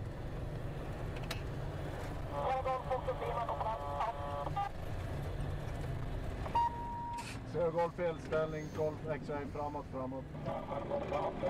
Ta nästa. Sögon golf. Det största hotet vi har nu när vi gör den här anfallsrörelsen, det är ju framförallt att de har höjden.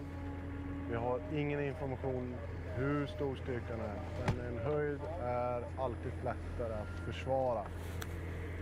Heights are always easy to defend. That's why most people try and get on a hill. If you want to defend an area, get on a hill. Skottlossning. Fortsätt Lima, du tar eldställning där jag står nu tills jag är klar på nästa kurva. Så jobbar vi terrängparti i taget. Vänta, out. Fortsätt Lima, framryck, klart slut. Säga Lima, kom. Det skjuts hela tiden från höjden. Vi har ingen visuell kontakt med den mast som är slutmålet för anfallet. Det är väldigt svåröverskådlig terräng. Vi ligger på en serpentinväg där vi har en bergmassiv på sidan om oss. Där vi har troligt bedömt våran fiende. Från Sierra Golf uppfattar då att då har vi eldtillstånd om vi hamnar i strid vid antenna. Over. Foxtrot Lima, framåt. Strax innan vi får visuell kontakt med antennen så står det ganska klart för oss allihopa att vi måste ta höjden aggressivt och offensivt för att ha en möjlighet att ta den här. Ja, eld ifrån höjden, jag ser.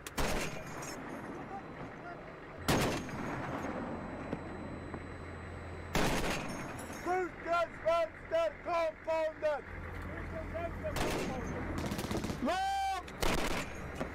Lågt ner! Perspektiv, klockren! Perspektiv! Klart slut. I think you just saw him on the hill there. Som börjar ta terräng ifrån vägen. Jag repeterar, Ana tar terräng upp i nordlig riktning. This is where it gets very loud, very complicated. You've got to understand the full situation, understand the picture. Just try and stay relaxed as possible.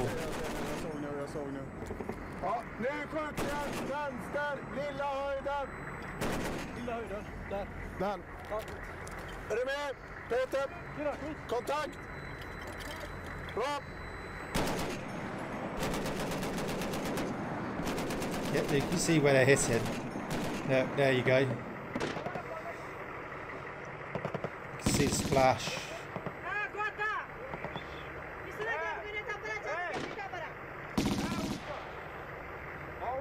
You can see him on the hill as well.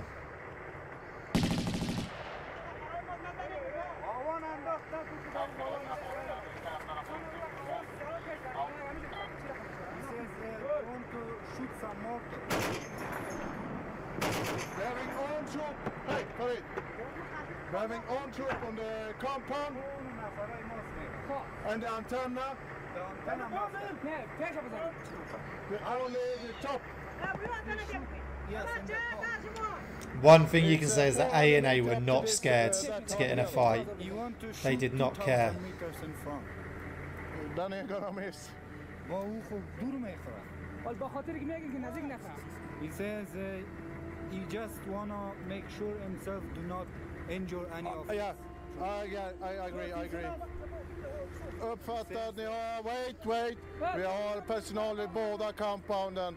Det var rätt uppfattat, kom.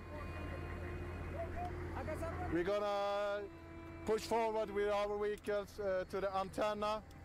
I don't want you to shoot if you don't feel you can handle it on that hill. No, it says fire because we have our own troop on. Värsta initiala första striden, så får vi se om de får förstärkning, så kan det ju komma med liksom. Men första anfallet är klart, vi har tagit terrängen. Nu kommer vi ta höjderna, säkra höjderna därifrån. Slutkom.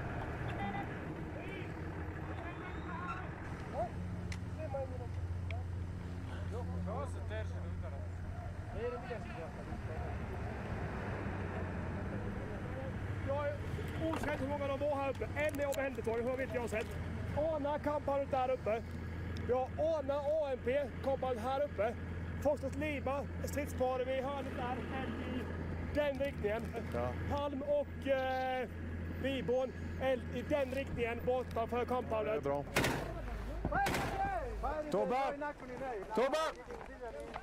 Tobbe! De har visuellt Jonas och Palm. De bekämpar. Han tar det. Orienteringen.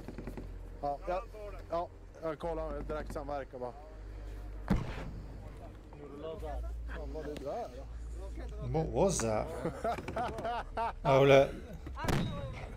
They do not care. Honestly, no fear.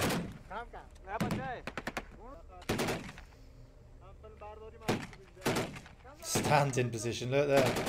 From the show, Jesus! Skottlossningen är att Ana skjuter på misstänkta punkter just nu.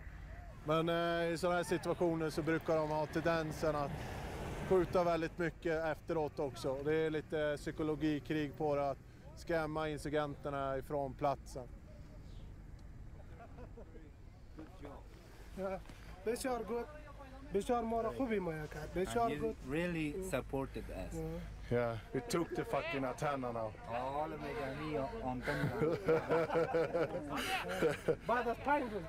After 5 days. Now we have to think about the next movement. We have to secure this place. Vi hade en fiendestyrka, de var inte stor, bedömt till 3-4 stycken. Ingen har blivit tillfångatagen, sårad eller dödad. Bedömt alla flytt. Men vi har inte sett något blodspår. Vi har ett stridspar på höjden som kollar det just nu. Was they here? Yeah, they was here and shooting, yeah. He says nearly he was killed right over there. Okay, they have a close shot. Right You was there? Yeah. Okay. It was a close one.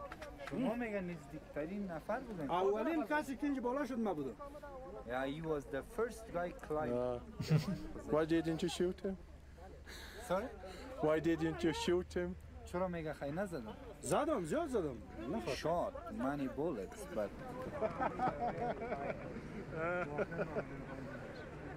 Bra jobbat. It's always good that you can have a bit of banter and a laugh after a firefight. Höjd. Det är en otroligt svår uppgift. Väldigt komplicerad. Bra jobbat.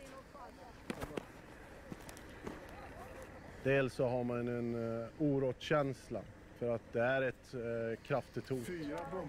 Det är saker vi inte kan förutse. Folk kan bli skadade, kan bli döda i det här läget. Always time for a smoke as well. No matter what you're doing.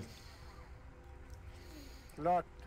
Especially in these situations. Inget blodspår eller någonting där uppe. Jag var inne i kamphavet nu. 2 sovplatser. Varmt och mysigt som fan. Kokplatta, mat. Drömt uthållighet, evighet. Med tak över huvudet också. Ja, inomhus, varmt, värme.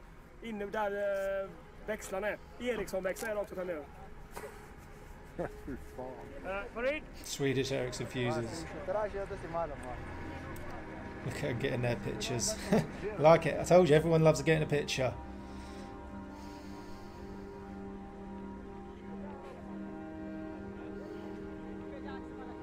These guys have no fear though. They will come out of position to get eyes on and not stay behind cover. Då har vi så här där. De kafflatorn som vi har. Vilket jävla skitland det är. Så långt man ser så är det bara bajshögar. Helt otroligt. Men det är rätt mäktigt liksom. Det är, ja, det är det ju. Det är jordhögarna här.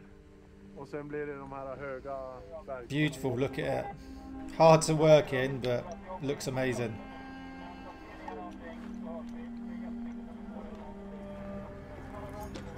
Samtliga marschfärdiga. Bedömt 10 minuter innan patrullen som är på höjden är tillbaka. Därefter påbörjar vi marschen ner. Slutkom. Vi rullar nu. Det är 3 timmar kvar till mörker. Vi måste rulla nu. Poliserna som skulle försvara höjden och upprätta en postering vid masten har redan gett sig ner för berget. I mean, it's the issue you have, especially with the police. A&A not so much. Police have gone? What the fuck? Yeah, shit!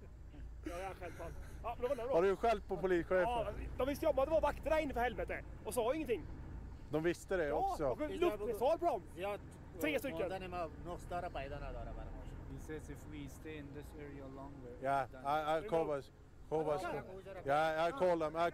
And I tell Peter to bring all the A&A back as well. När vi väl har tagit masten och har försvarat terräng där uppe så var ju tanken att ANP skulle kvarstanna på plats för att bibehålla säkerheten där uppe. Och det är polisens ansvar i det här läget. De var inte alls beredda på det. De hade inte alls den informationen. Så gör vi bedömningen att det är ingen bra idé att kvarstanna där. För att då kommer vi ha soldater som fryser ihjäl istället. Yeah, it's cold up there. Yeah, so like I said in a previous video, this is the issue you had with the AMP. A plan, They would say they would do it, they would be there at a certain time, they would turn up and they would be like, we're not doing it today. Or they would just walk off. And that's just what's happened here. Whether they got past the information, we don't know. Most probably they just didn't want to stay, didn't think it was up to them, or just couldn't be bothered, or whatever it is. That was a major issue as well. You were taking positions, or you thought you were going out on patrol with yourselves and a certain amount of AMP, and then they wouldn't come, so it'd just be yourself. So then you'd be down in manpower.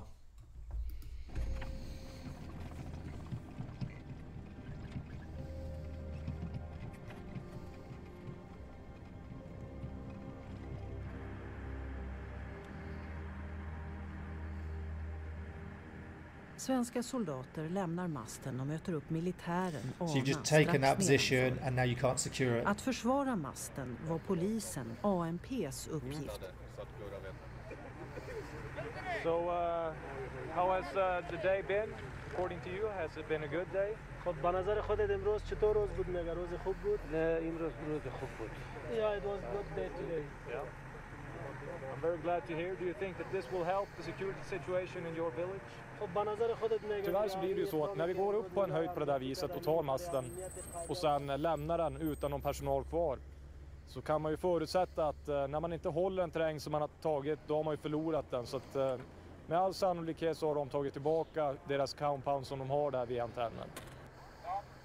Yeah, they'll be back in there straight away. Frågar du Arna så tycker de ju att det var en lyckad operation för att man tog antennen. Frågar du andra så kommer de säga att det var bortkastat i och med att vi lämnade den direkt. Så att beroende på vem du frågar kommer du få olika svar. Complete waste of time. NDS sa att det finns ju inte på topp. Told you. That's how quick they'll be back on. Some insurgents. Okej. En grupp alltså bedömt. Nej, men är de där uppe så gör de inte mycket skada. Ja, okej. Waste of ammunition, waste of time, waste of energy. Vi tog masten, vi hade en strid där uppe, vi löste det, vi säkrade platsen, lämnade ut till polisen och lämnade. Så militärt sett så har vi gjort vårt.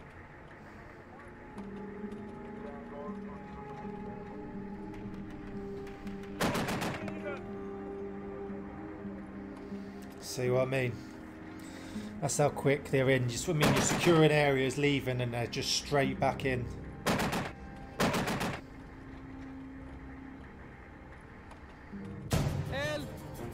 Antalet incidenter ligger på. That is literally how quick it is. That's what happens. You secure an area, and if you don't have a footprint on the ground constantly and a stronghold and hold that position, then they will just be right in. They're going to come in anyway because you're there, so they will come in and attack you. But can you imagine if they're willing to come in and attack you when you're there to push you out? Well, as soon as you leave, they're going to be straight in to take it again anyway. So, and that was the issue we had. A&A, like I said, not so much. Very good fighters, no fear, especially the Tiger teams, and would go straight in. But the AMP were just not so much, and were a lot harder to sort of control, maintain and work with, because they weren't willing to always come out and patrol, weren't willing to give you the manpower, didn't have the equipment, were higher a lot of the time. We used to go in, like I said before in a previous video, they were high a lot of the time. You know, they got told they didn't get the information. They most probably did get the information. They just didn't want to stay up there. It's most probably cold. They most probably want to go back to their families or their post, whatever it is, and get high. So that was a massive struggle and a massive issue, and you've just seen it right there.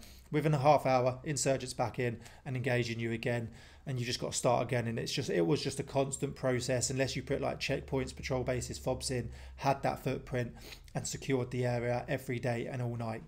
So hope you're enjoying the series though. I'm loving it. On to episode 4 next. Here we go, team. Episode 4, War for Peace, Swedish Afghanistan documentary.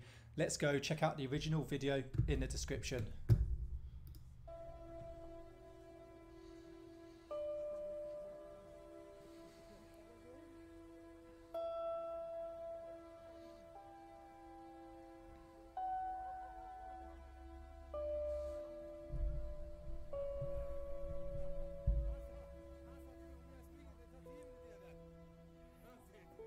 En del i själva det kulturella mötet är att inse att det som jag ser vid en första anblick, det är inte säkert att jag begriper det. Det handlar om hur man ser på livet, Kommer ner i knästående skjutställning.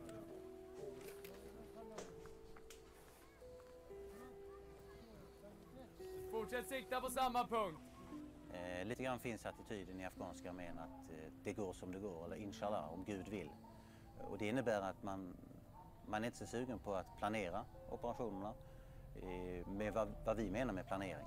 Utan det blir som det blir. Vill Gud så går det vägen. Och det påverkar även logistikplaneringen. Att vill Gud att det ska räcka, då räcker det. Känn efter ordentligt så att ni känner att ni har axelstödet mot axeln. Lätt böjda knän. Upp. Och ner. Upp. Då skjuter vi ett skott var. Eld!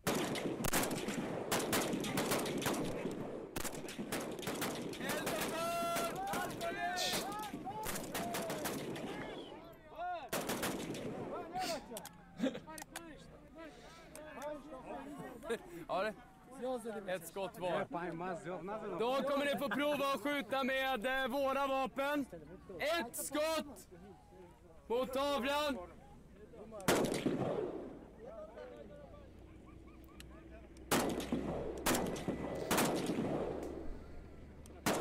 You can see they've got quite a bit of work to do there on their firing position.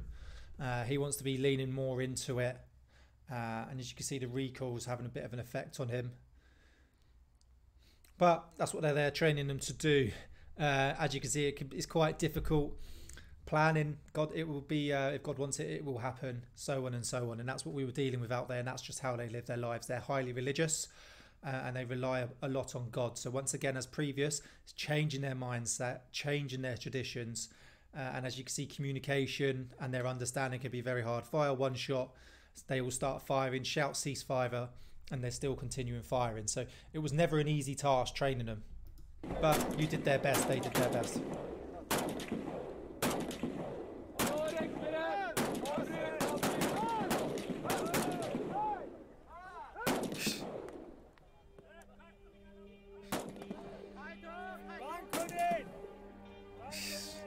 It's so difficult just to get them to do something sometimes.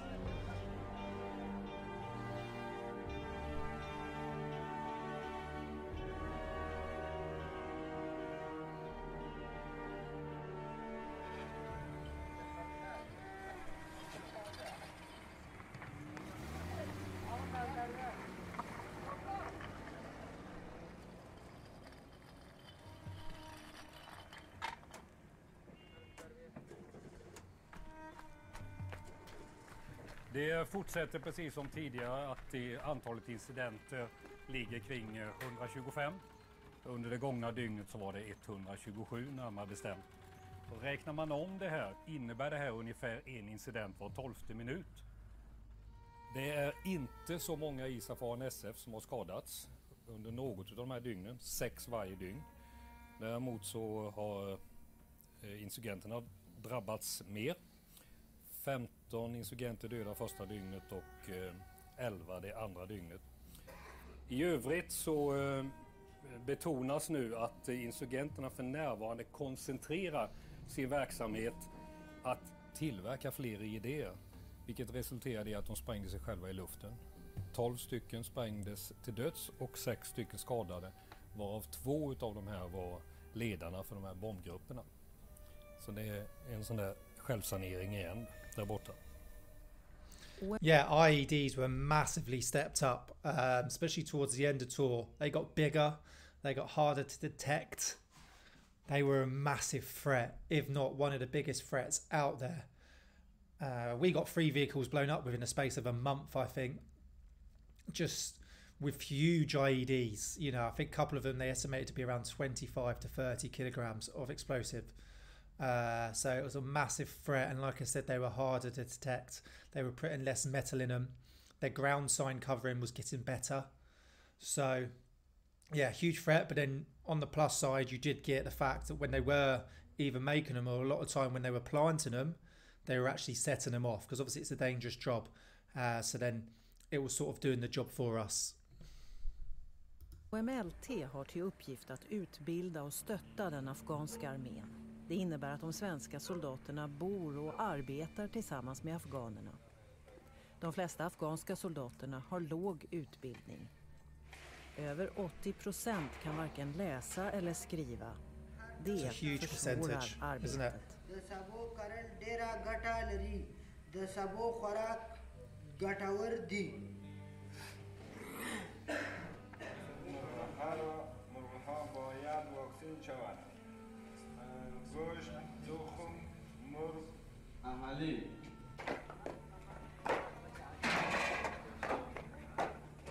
Want some more snus?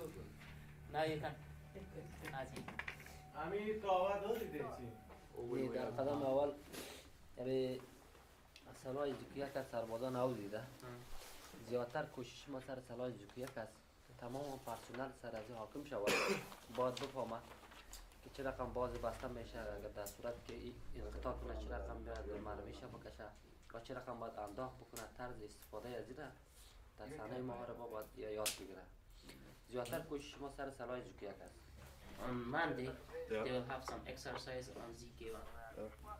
Can we try to invite the PRT for that shooting? Jag mentorerar en afghansk kapten som heter Hafiz. Jag mentorerar även hans officerare och även tittar på hela skyttekompaniet som system, hur det fungerar.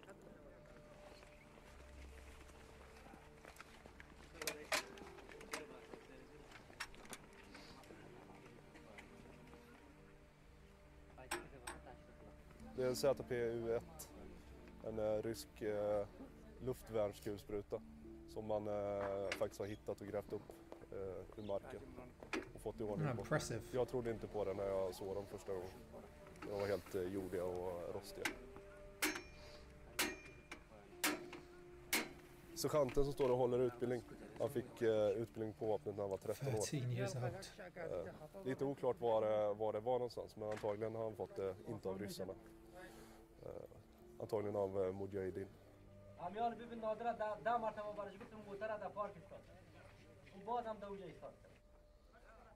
It's mental, learning at 13. Disciplin på dem också. Kolla, jävla led och grejer. Men jag skulle säga till er att stå på led, jag skulle kasta sten på mig. I believe I met most of you guys, but some of you I haven't seen before. My name is Captain Louis. The first thing we did was to analyze your company and see what you can develop. Afterwards, we made priority of which areas we should start with. One of the areas that had the highest priority was the medical training for the medical platoon. Together with Lieutenant Abdul Wakil and my medical team, we have made a program, and hopefully this program will be beneficial for the medical platoon and you will be better medics. We also know that we have a lot of learn from you guys, because you are experts about Afghan diseases, and we need that education to help our Swedish soldiers fighting here in Afghanistan. The last thing I would like to say before we begin is that this should also be fun. When you have an injury, and start. So after a few minutes, you can feel the pain.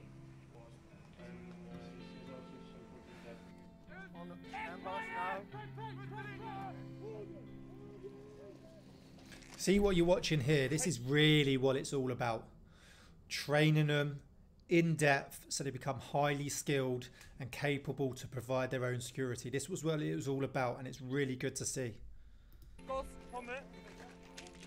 Det vi gör här är att vi bor tillsammans med afghanerna inne i de afghanska kompanierna. Och det här är ett stridande afghanskt infanterikompani. Så när de går på operation, då följer vi med dem på operation och deltar i alla deras aktiviteter. Men det innebär inte att man ligger ute på mission och strider hela tiden, utan mycket går ju åt planering, personalomsättning, träning. Just på logistiksidan så är det en utmaning med ANA, och det är förhållande till systemtänket. Tyvärr så är det så att mycket är toppstyrt och bygger till stor del på korruption. Vi menar med planering. Korruption. När pengar flyter, där försvinner de också. Så just logistiksidan, där finns det mycket att arbeta med. Och det är därför vi är här.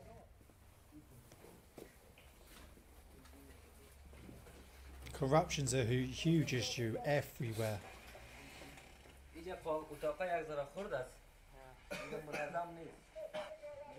Look how they're living.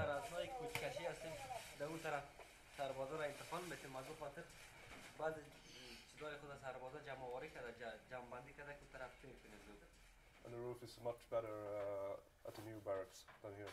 Yeah, it's much better. Will you take the heating stove with you? Yeah, they will move all the materials. Okay, yeah. That's good. Så standarden är ganska dålig i det här huset. Det är väl ganska utdömt. Taket läcker. Det är inte så mycket värme, det är ganska små. De har liksom ingen plats för sin utrustning. De lever och bor här. Och just nu så tror jag det är bara skönt att ha en säng och sova i. Istället för att sova på golvet.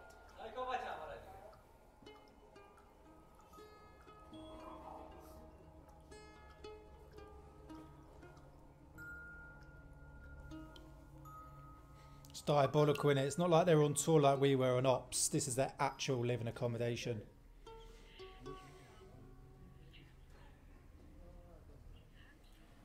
امیدش خود داریم انشالله شاید آرامی شود و تصمیم ما است که پس به پیش معامل خود بریم و روزای کارهایی که عوامی مردم میکنه ما. بسم الله الرحمن الرحیم. نام همایون، 19 ساله است، مدت 1 سال میشه در اردو خدمت میکنم. ولایت ممج است.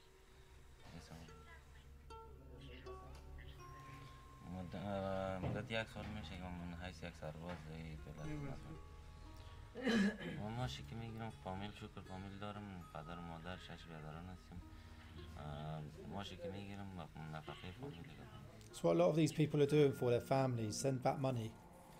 They don't make enough money back in their villages, so this is a good way to get guaranteed pay hopefully and then send it back. Mellan 125 och 150 per dygn. Senaste dygnet 140 i landet. Vad som är glädjande däremot är att förlustsiffran på ISAF och ANSF-sidan har gått ner betydligt. 8 skadade under det gångna dygnet. 2 ANSF döda. Däremot 31 förlustsiffra på insurgentsidan. 31, men 30 So you were making a dent in it. But there were so many of them, they would just constantly come back. They would get out of town fighters against you. So yeah, you were making a dent, but you weren't really winning. På det afghanska polishögkvarteret hålls ett möte. En känd bombmakare ska gripas och de svenska soldaterna får till uppgift att stödja den afghanska militären som i sin tur ska skydda polisen under operationen. و کماندان وظیفه حفیظ خان است. کماندان توله دو. کماندان توله دو به ساعت حرکت بعد 5 بجه مکمل امنیت اردو پیارتی طول یک جا شود 5 بجه با 6 بجه حرکت کنیم. من یک نظر دارم اگر برادران موافق باشه قطعی نظر نیست به خاطر که اینا ساعت 6 بجه فکر میکنیم که آنتنای اون طرف خاموش میباشه اگر 5 حرکت بکنن تا 6 همین ساحه رو بتونن انسداد بکنن که هیچ کس فرار کنه نکنه چطور است موافق باشه؟ I think we should try. How long does it take to make the movement down to the area of where we should do the operation? Because I think we should try to move from here, and yes, when it turns daylight, we should try to be in the area so we can conduct the operation immediately in daylight. رای عمومی بریم از شهر شبرغان موتر اگه تیز رفتار کنه در 40 دقیقه هم اوجا میرسیم. نهایت 1 ساعت اوجا میرسیم. 1 ساعت فاصله است. ساعت 4 o'clock. ساعت 4 بجه وقت تجمع. 4 cents. 4 o'clock and then forward 4:30. Cirka 10 insurgenter samt en känd idémakare finns då enligt uppgift i det här området 4 kilometer söder om Turkmarkeruk. Beslut är stort då, arrestera de här insurgenterna och den här bombmakaren. Man har ju politiska resonemang och beslut ska tas. Och det kanske inte är rätt ställe att sitta hemma i Sverige och resonera om det, utan man måste vara på plats och se vad som försiggår för att kunna veta hur vi på bästa sätt ska hjälpa till. Too right, you need to be on the ground. Yeah. Was ida waktu kita don't break it, ikan kita paste it. And pull to your mouth. Yeah. And that's the garden.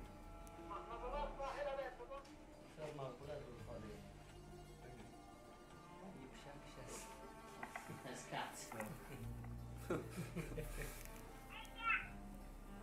He's pulling in by the tail. Beslutsfattare kanske måste förstå lite mer vad det handlar om här nere och sen inte mörka för det. Om det är så att det kommer upp att vi deltar i stridigheter, då ska det vara öppet och det ska vara till allmänhetens granskning och sen ska det tas riktiga beslut på det. Vad vi kan lära oss, det är väl att krig är otäckt på riktigt och att man inte ska blunda för det.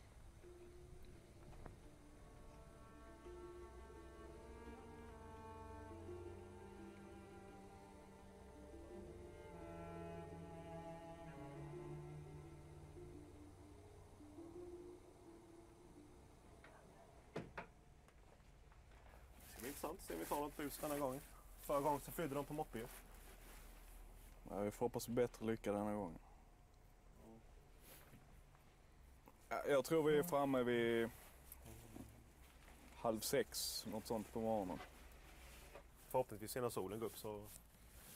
Yes, you always want to attack, preferably at sunrise or in the night, because then it's in the morning, they're not as prepared normally, they're getting ready for the day, and it gives you that surprise. Momentet. Men, vägen dit är faktiskt ganska bra. Ja, det är hyfsat. Ja, men inlägget är lite osäkert på vägen faktiskt. Ja. Det enda som är bra då är att man åker efter, om man nu får säga det och vara politiskt korrekt, är att man åker efter Amen. Ja, de har ju faktiskt... De har väl mancarriers med sig eller? Ja, de går i tät. Ja. Så jag är faktiskt inte jätteorolig för det heller. Nej, jag vill inte säga mycket orolig för. Nah, it was always a threat. You've all mine's IED. Sorry, it was a big worry when you're driving. Leave it all behind, så ja. Sjukt bra. Den är för jävla bra. Ja, det är stenhårt. Rhythm is a dancer också bra. Bästa linen här är I'm serious as cancer when I say rhythm is a dancer. Då är man fan, då är man allvarlig.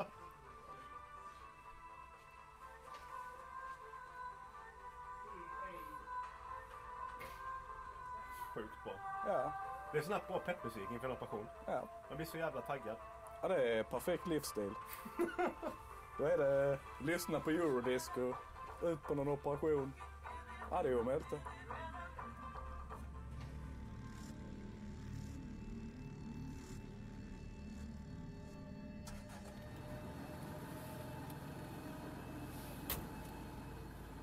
35 fordon och 100 man ska söka efter bombmakaren 6 timmars resa från kampen i byn Turk-Makeduk. Jag satt en tid på 4:30 för att kunna komma ner i området så det fortfarande blir någon form av överraskning. Så därför är det viktigt att komma iväg härifrån i rätt tid. Timings are critical. Stick to the Det är timings. samling för avfärd.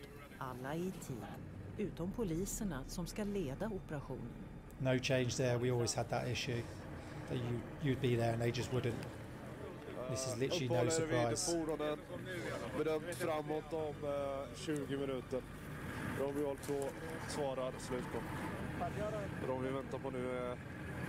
Det är polisen. Vi fick orientering om polisen. De trodde att vi skulle samlas här 04:30. Det trodde de, ja. Men de är på väg hit nu. Det är något på väg in. You could tell in that briefing there was going to be issues with timings. En timme försenad kommer poliserna och nu blir det bråttom om de ska hinna till byn i skydd av mörkret. And this is the issue we're dealing with, is trying to get them to stick to timings, rules. It's just hard. The ANP guys dressed up ANP guys car. They will drive behind yours. Okej. Förstås jag? Då gör vi fordonsvis helomvändning här. Oklart vilken väg man nu väljer att ta. Det verkar vara blivit ett tätbyte på orienteringen. Vad är det som händer? This is why it's so important in the army. You need to be adaptable. You need to stick to timings, but you need to be able to work under pressure and adaptability, because this happens all the time. Plans change. No plan survives first contact. So you need to be able to react.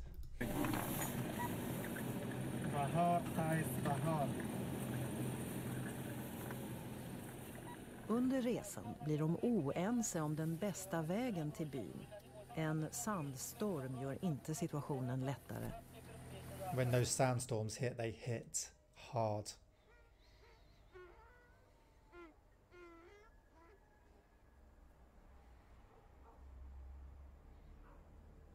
När de närmar sig byn får soldaterna veta att det kan finnas hemmagjorda vägminor utplacerade på vägen.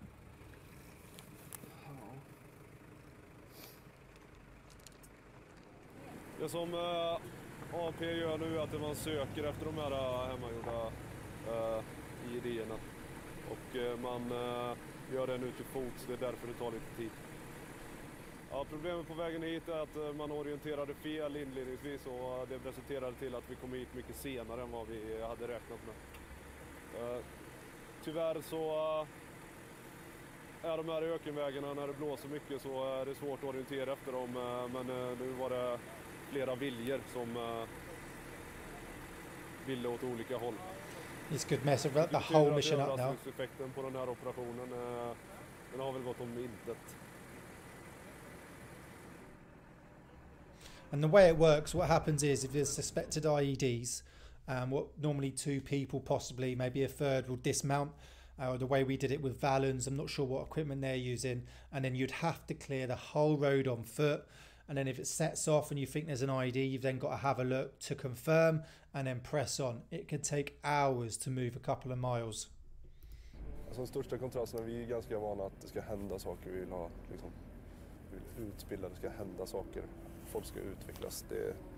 Tempot här är inte kanske lika högt. No sense of urgency. Eller man gör oftast upp en plan men man kanske inte håller den. Det är lite inshallah, om Gud vill. Det är andemeningen.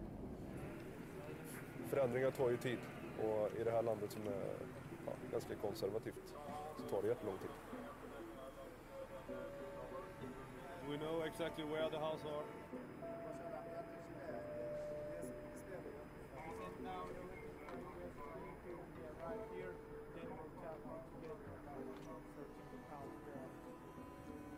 So, guys, is this personnel up here?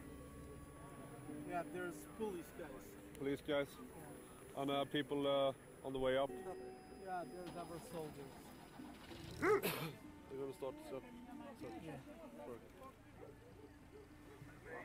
Det som händer nu är att afghanska armén har sett till så att det är säkert runt om den här byn. Och sedan så söker säkerhetspolisen efter 10 insurgenter och en bombmakare.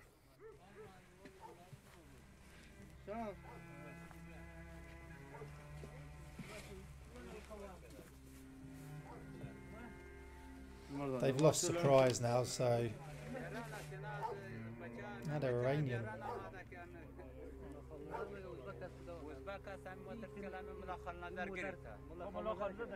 بعد از ملاخال نظر ما گرفتیم و اسناد دارین دا بین خودم نه و اسناد ندارن همین را داد اسناد خودش است میشناخت درم نیست نه اینجا درو گپ نیست ما برید شمال He looks fed up. Lite så här Star Wars över den här byn. Vad sa du? Det är lite så här Star Wars över den här byn. Yeah, it does look like Star Wars, doesn't it?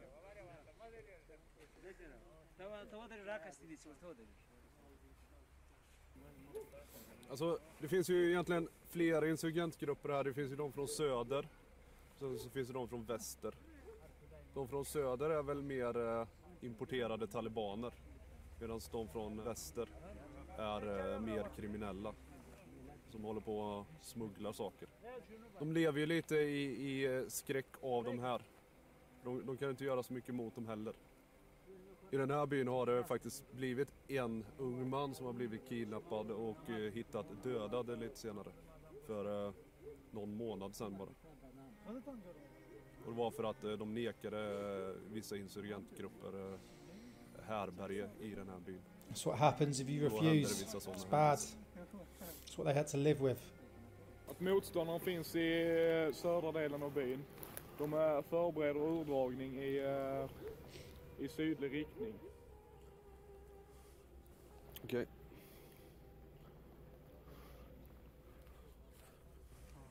Alltså bombmakaren befinner sig här för att tillverka nya idéer och understödja den verksamheten som är här uppe. Nu har vi polisen som befinner sig i södra delen av byn som håller på och söker en byggnad som de har befunnit sig i. Så antagligen så kommer de försvinna oss ur greppet. Will we hunt insurgents south? وإذا ببين بلان موش ما خطام قريات موش ما مطابق بلان خد حركات میکنیم وإذا کاملا که جریان میمانیم در صورت که کاملا اجازه داد اگه وقت داشتیم میتونیم بریم بر غیر نه دیگه غیر از از دیگه پلان دیگه ندارم موش پلان موش مشخص است این منطقه بود این قریه بود دیگه اگه خارج از پلان بخوایم کار کنیم مجبور هستیم راحت بگیریم. Bombmakaren och andra motståndsmän är beredda att ta upp strid bara en kilometer från byn. Men den afghanska armén som leder operationen ger order om att avbryta jakten på bombmannen. Tyvärr så föll själva operationen på att man inte hann dit i tid. Slutresultatet var att vi inte tog den här bombmakaren och hans insurgentkompanjoner som skulle finnas i det här området. Men vi fick annan underrättelse om området som kan vara viktigt i framtiden.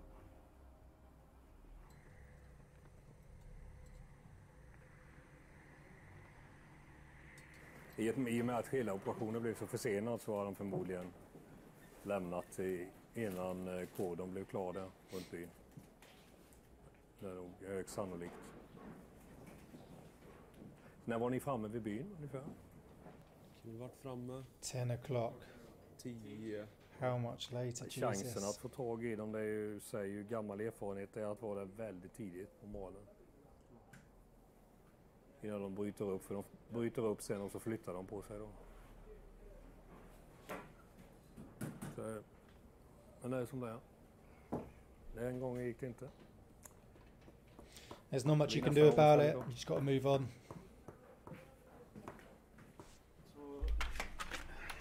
Det blir ju bara att man får åka och göra det fler gånger. Man får göra om tills det blir rätt liksom. Och när man då får underrättelse om att de finns där liksom, så tycker man kanske att man borde kunna göra något åt det. Ja. Men sen måste man förstå helheten också. Det är ju en ANP-operation. De hade en uppgift för att kolla byn och de hade inte uppgift för att jaga talibaner. Det är slut. Det är inte vi som leder liksom. Vi är här för att mentorera och stötta dem i deras beslut. Och vill de inte lyssna på oss så gör de inte det. Så då får du bli lite nästa gång. Kanske åker dit imorgon. Inshallah. Inshallah. Ja.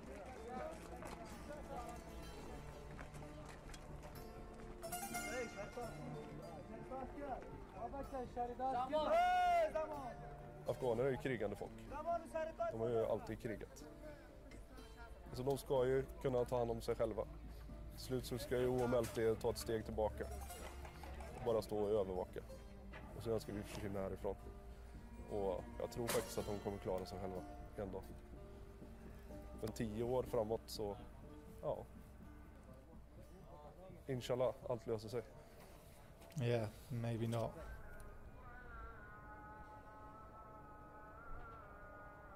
Skulle vi dra oss tillbaka nu? And that's just what you were dealing with. Yeah, it's timings are critical, but they just don't like to stick to timings. They never do. They don't turn up on time. Sometimes they don't turn up at all. You've had the issues with route. They do argue a lot with each other. But you just got to work with it as best as you can and do the best that you can. And that's all they're doing. And like I said, it's up to them to make their decisions, because ultimately they're going to be running the security. They're going to be doing it themselves. So you're there to mentor, let them make their decisions, and then support it, and hopefully keep taking step backs until they're running it themselves. And that's what they were really trying to do. So yeah, really good episode again. You know, just remember, timing's a critical view in the military. Stick to them, turn up the correct kit at the correct time, and then hopefully carry out the operation. You know, turning up at a dawn, whether it's an attack, a raid, whatever it is, to clear a village. It's going to be, you're going to surprise them more in the morning. They're more likely either going to be asleep, just woken up and not as prepared. And obviously visibility, they may not see you coming. So that's why the Swedes really wanted to turn up as early as possible. Wanted to get there for like 6, but didn't get there till 10. So a 4-hour delay is massive. You could have possibly gone on to chase them to get the guy you were after, to get the intel, but they made a decision not to. And that's just how it is and how it was. So you stick with it. Mentoring's hard. You're going into another country with own traditions, religions, thoughts, beliefs, and you're trying to enforce yours on them, and it doesn't always work. You've got to enforce some of what you're on them, but you're trying to mold and improve their current sort of skills, drills, beliefs, and hopefully the way they do things sort of incorporate some of yours in the way that they operate, so that they become better. Because sometimes you can't just go in and go, this is how we do it, this is how you're going to do it, because they're going to be like, well, hang on, but we've got our own way of doing things. Episode 5 out of 6, War for Peace, the Swedish Afghanistan documentary. Let's get into it. Check out the original video in the description and comment below what your thoughts are and what you want to see next. Let's go.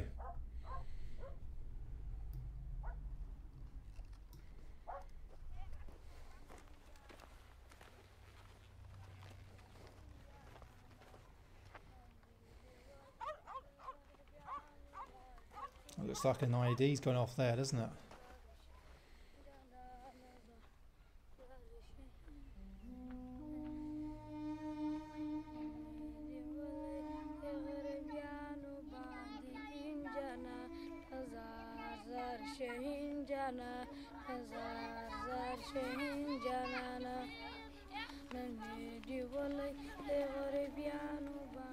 Vi befinner oss vid jordens ände på något sikt. Det är en lång, lång väg som detta arma folk har att gå. Och ett folk som är härtaget, våldtaget av arméer under åtminstone 200 år.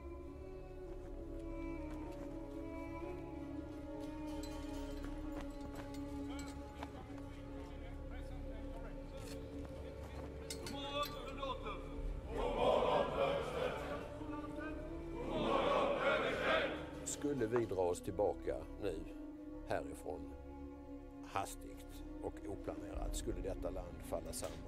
And look what actually happened. Inbördeskrig skulle utbryta om vi drar oss tillbaka. Withdrew hastily and unplanned. All that for nothing. All of us who served out there.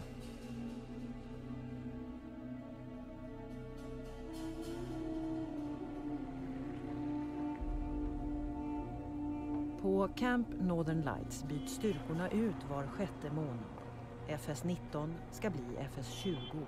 Inom en vecka kommer de nya soldaterna ta över säkerheten i det svenska ansvarsområdet.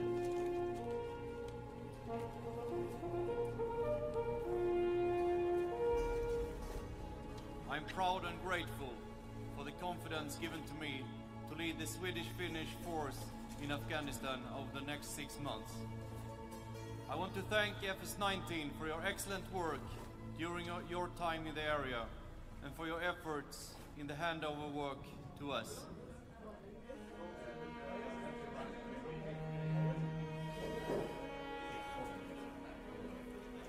Som vi alla vet i det här rummet, många av oss träffades ju redan i maj månad när vi i FS-19 tog över ansvaret, så har det här varit en mycket besvärlig period för både fredsprocessen här nere i Afghanistan och också för den här svenska kontingenten. Vi har varit inblandade i över 70 olika eldstrider i idéattacker och försök. So they've seen some engagement then. Vi har också sett att de har fått nya förmågor och de har ju bland annat under den senaste månaden skjutit med granatkastare, någonting som vi inte har sett tidigare. Viktigt att framhålla igen, det är att de inte har lyckats i sitt uppsåt, utan vi fortsätter med våran operation i det här området och vi har kunnat dessutom lyckas att fortsätta med utvecklingsprojekten för att förbättra det dagliga livet. This mission, which was started in 2001, this had to be ended many years ago, but it still continues with a lot of problems. In such a useless, in such a corrupt government, I'm not optimistic about the future of Afghanistan. Me as an Afghan that was born in Afghanistan, and I would love to die in Afghanistan, but in such a situation, as a journalist, as an Afghan, I don't see any hope. Jag får kanske säga som ett komplement till detta att den svenska regeringen i våras beslöt att inrätta en parallell civilstruktur vid PRT här i Mazar-i-Sharif. En struktur som kommer att arbeta i mycket nära samverkan med den militära parallellt. Fokus för våra biståndsinsatser framgent kommer att vara infrastruktur. Jag tänker på skolor, vägar, bevattning, elektricitet. Men jag vill också säga att fast det kanske inte alltid har synts så tydligt så har vi gjort redan väldigt mycket.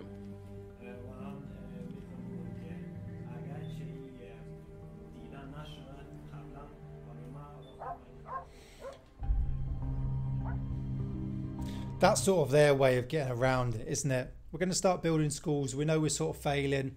We're not where we want to be. We're not getting where we want to be. We're still miles behind. Attacks are still high. They keep coming back. We move out the area. They come back. We move back in. They disperse. We move.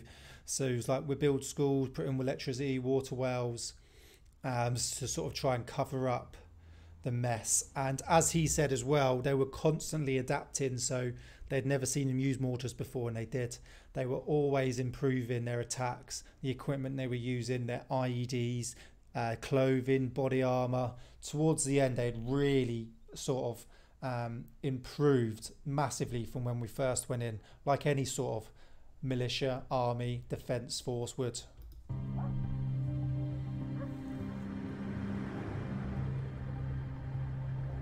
För skytteplutonen på FS-19 är det dags för det sista uppdraget. De ska patrullera och skydda befolkningen i Alizai. Ja, går och hämta kaffe. It's always a nerve-wracking one, this one, because it's your last patrol and you know you just want to get home. But anything could still happen. Och som sagt, kom ihåg det att ni får skjuta först om ni befinner er under hot. Too right, you can. Har förmåga att skada er och försöker det. Jättemycket av det man gör här nere, det är ju så faktiskt helt krasst sådana saker som de flesta bara kommer i kontakt med genom att se en film. Det som upplevs för soldaten här, från och med att man landar in med flygplanet tills det att man kommer hela vägen linan ut så att säga, i sin yrkesroll, som kan innebära eldstrid och som kan innebära väldigt skarpa situationer. Allt det tror jag är väldigt svårt att förstå. Foxtrot Alfa kom.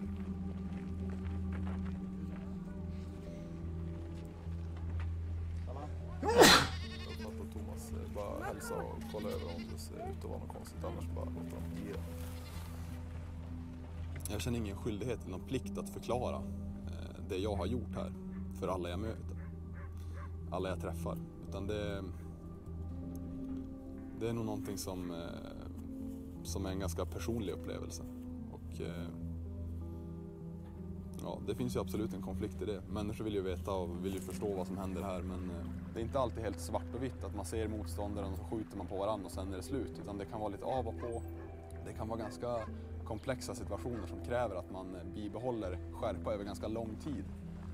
Men det är också väldigt obehagligt i och med att de mesta striderna som har skett har varit nattetid, då man aldrig kanske riktigt tydligt ser motståndaren och så att det kan vara lite svårt att greppa vad det är för en situation man befinner sig egentligen när det väl sker.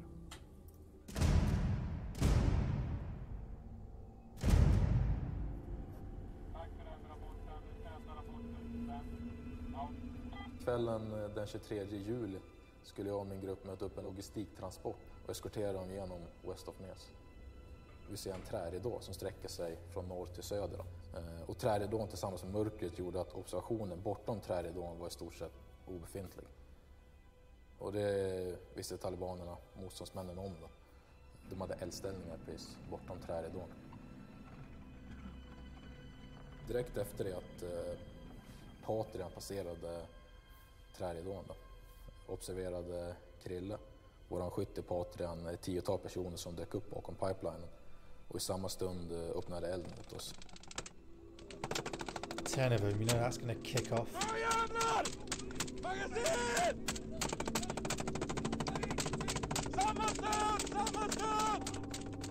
Jag satt vänster bak i galten och hade skottgluggen öppen.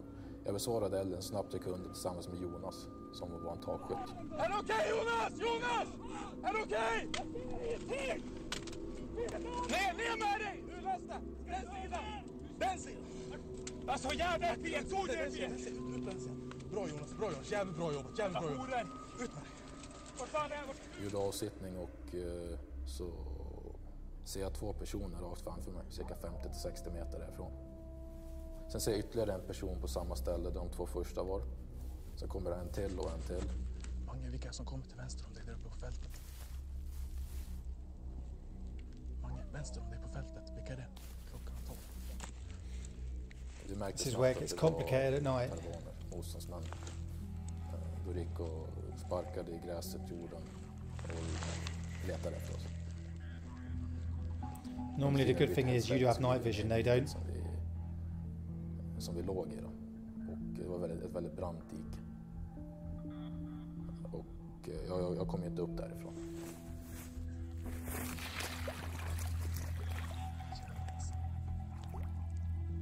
Jag ser vem Magnus riktar på, så jag riktar på den andra av de 2 främre.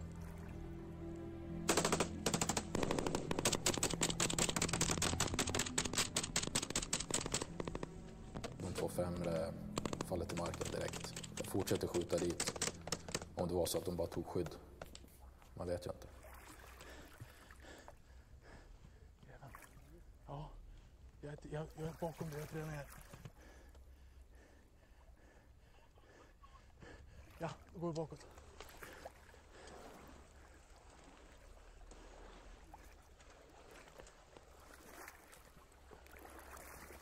Good work there. Good drills. Ja, precis här. Du ser, det ligger någonting vitt där. Där till vänster, ser du? Ser inte det?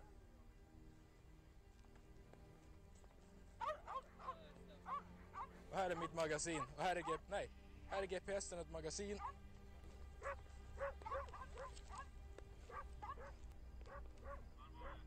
Well, they lost the GPS and magazine last night.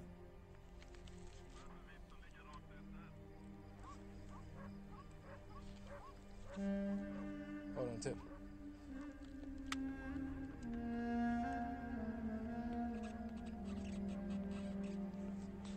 Ja, där ligger en död jävel.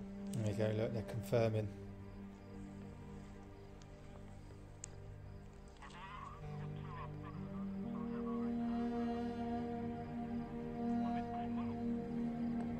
So you always, after an engagement, try and go and confirm enemy dead. If you can.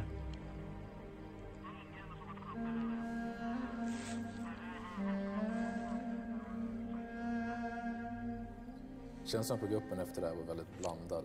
Det vi gjorde direkt när vi kom tillbaka, vi ställde oss på flaggplan i en ring bara. Sen tittade gruppchefen på oss och ja, det kom några tårar. Sen sa han det att det är jävligt skönt att säga att alla är tillbaka.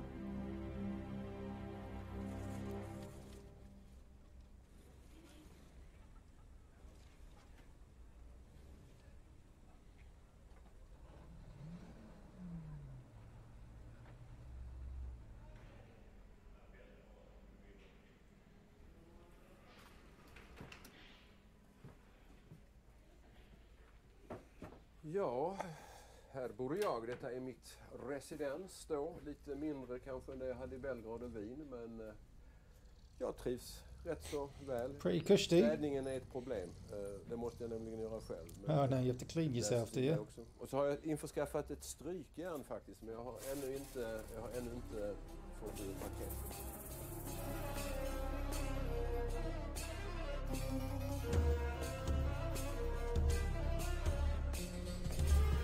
So what just happened there before then with the contact? As you heard, there was a lot of swearing. Obviously, heart rates have gone up. They're getting out of breath. And that's when you really need to remain calm as best as you can. They did very well there. But sometimes you are just going to say things to really sort of vent it. You're scared, you're nervous, adrenaline's running. So sometimes you're just going to sort of let out these words as you're progressing forward, because you're also angry as well, which is a fair feeling to have in a contact. So that's like very, very normal. Jag är utskickad av utrikesministern tillsammans med ett gäng kollegor för att sätta upp en civil struktur här i norra Afghanistan. Och vi ska ta över ledningen över hela den här närvaron nästa år. For you though, with a smaller room, you got to clean for yourself. Jag skulle faktiskt försöka övertyga det svenska regeringskansliet om att vi skulle få använda några små dollar till att köpa en matta till vårt tämligen torftiga kontor. Då har vi alltså ett porträtt av kungen som vi har fått av UD, och vi har en matta som vi eventuellt själva då på något sätt skulle kunna organisera. Salam alaikum, hello, how are you?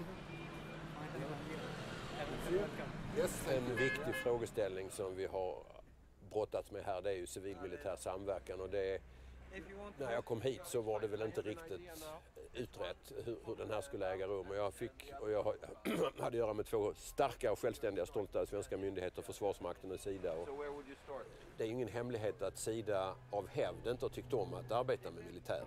Och för militärens sida tror jag problemet var att de ville inte släppa in oss civilister i planering. Det är klart vi måste ju veta, om vi ska driva in bistånd i en säkerhetsbubbla så måste vi veta när och var operationer ska äga rum. For 200, I'll give you. 200 Yeah. US? Yeah. So I'll be back, but think about the price. 2 times 180 hours. Okay? I'll think about it. Okay? Good. Bye now. Okay. If you want to drink something. Yeah, I'll come. We'll have tea later on. Yeah. Okay. Very good. Alltså det viktigaste är att det måste vara afghanlätt. Och det är klart att där finns kan finnas en viss irrationalitet. Det finns ju alltid kulturskillnader.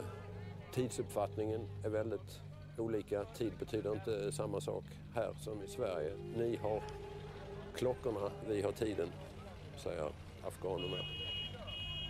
Det här är år 1389 i den afghanska tidräkningen, och ja, det är 1389 också ibland i vår egen tidräkning. En mil här utanför centrum så har du förflyttat dig 1000 år tillbaka. It really is like going back in time. I remember when out there, every time I speak to someone I always say it's like going back in time.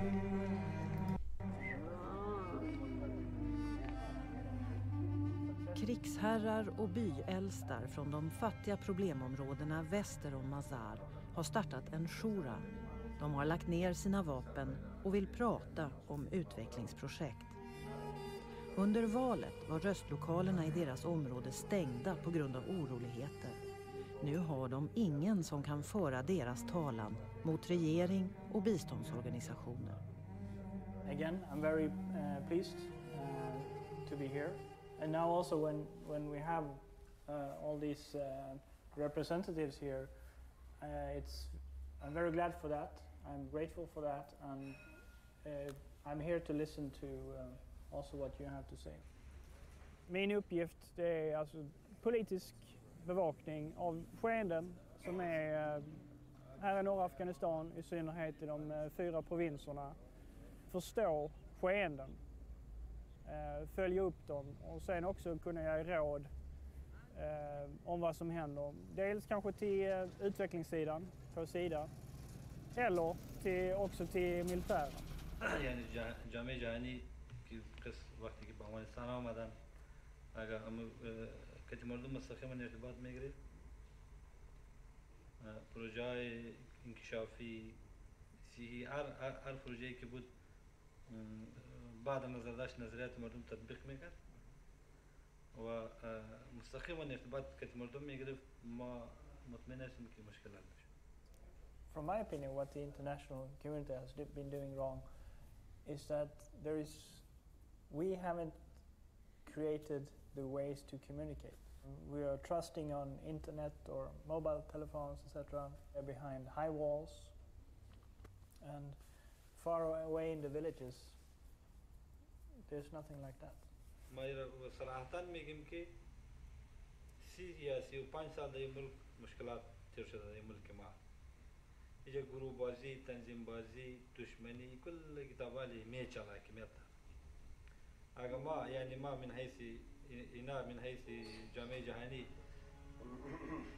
اگر گفت یک مسئول دولت قبول کنیم و امور تعقیب کنیم شما مطمئن باشین که همون مسئول دولت مربوط یک گروه هست. اینا رو تشویق برای گروه خود میکنه، به طرف گروه خود میکنه، بالاخره طرف دیگه هم تو میمونه. Vad afghanerna säger generellt om alltså den internationella närvaron, det är att utan militär närvaro så it's all about providing security. Krig imorgon. Men det finns också afghaner som säger att nej men alltså det funkar inte. Stick hem. Vi löser det här själva. It's a very short and brief request for you, saying that please stop it because this country is very tight. What you have done in this country, for example, you changed the testament to a carpet weaver and a carpet weaver to a testament. Please don't do it. Leave this country for itself so that it can be busy with their own edicts and produce what they can. Some people did want to solve it themselves. They really didn't want us in there, which is sort of fair enough. It's their country. Det sista uppdraget är klart för skyttesoldaterna. Nu återstår bara att packa ihop och lämna in vapen och ammunition. Det är dags för nya soldater att ta över. Personligen så var jag inte helt förberedd på att eller inställd på att jag kommer åka ner och strida nu och skjuta på andra människor och bli skjuten på. Jag tror ingen av oss här i alla fall på den här plutonen förväntade sig att det skulle bli så här som det blev. Om det för den enskilde inte finns en konflikt i att skjuta mot en annan människa, då är det nog någonting som kanske inte är helt sunt.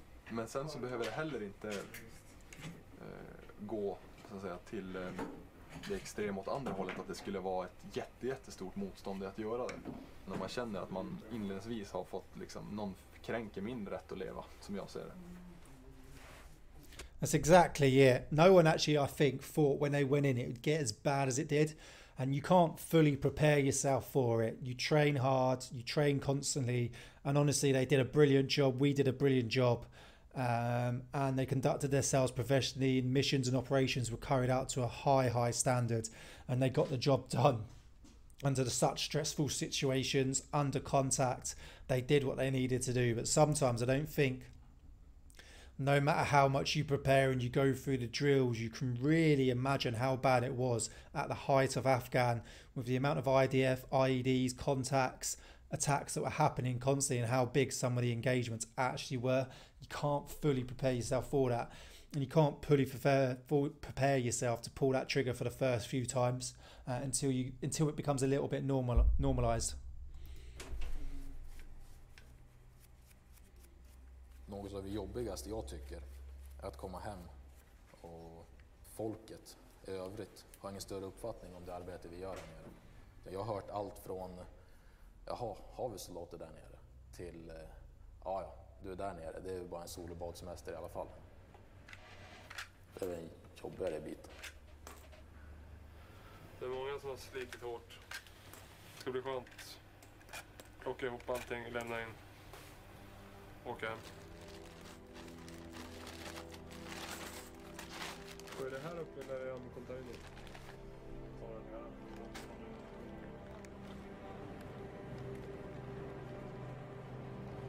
Välkomna ska ni vara till CNL. Jag är KM på Pappa Lima och det är jag som är ansvarig för er ankomst här. Anmäler ert befattningsnummer så vi kan pricka av er från listan. Alltså, jag har upplevt att soldater och även officerare i viss omfattning inte riktigt vet vad man åker till för någonting. De vet inte hur ofta det är strid och de vet inte hur farligt det är att förflytta sig på vägarna här i Afghanistan. De vet inte heller hur nära det är vissa gånger. För jag menar, det minsta man kan ge dem som åker iväg till Afghanistan, det är ju en rättvis bild av vad det här är för någonting. Too right. And it was to the British Army. You really were given a picture, but you still can't fully prepare for that. Vissa av dem är inte så duktiga, men samtliga är väldigt modiga. Och kan alltså ta striden trots att de vet om att det här går inte speciellt bra för mig. Dels for a haircut. Dels avbrott från vardagen på jobbet liksom. Och göra någonting vettigt medan man fortfarande åker iväg så här. Jag blev så exalterad så jag glömde att räkna. Jag vill komma ut hit och lära känna mig själv lite bättre, prova på något nytt, komma bort lite, få lite perspektiv på saker. Det är ju ett äventyr det här, det är det ju. Det är ju roligt. Det är strålande. Vi ska prata lite grann om cultural awareness. Is it fun though? Even though I did enjoy my tour a bit, it's not always fun, trust me. Och hur de kommer uppfatta oss beroende på hur vi beter oss.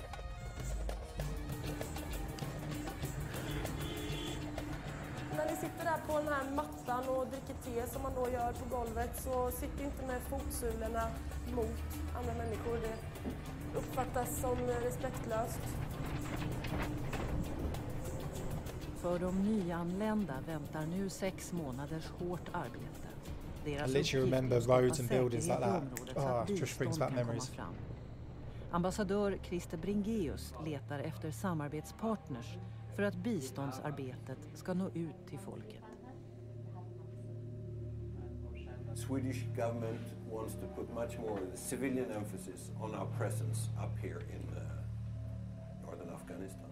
To focus much more on civilian efforts, on development, on government issues. So with these words of introduction on our side, it would be extremely helpful for us if you could explain a little bit how you work these days, and let's together see if there are any interface that we could establish between ourselves.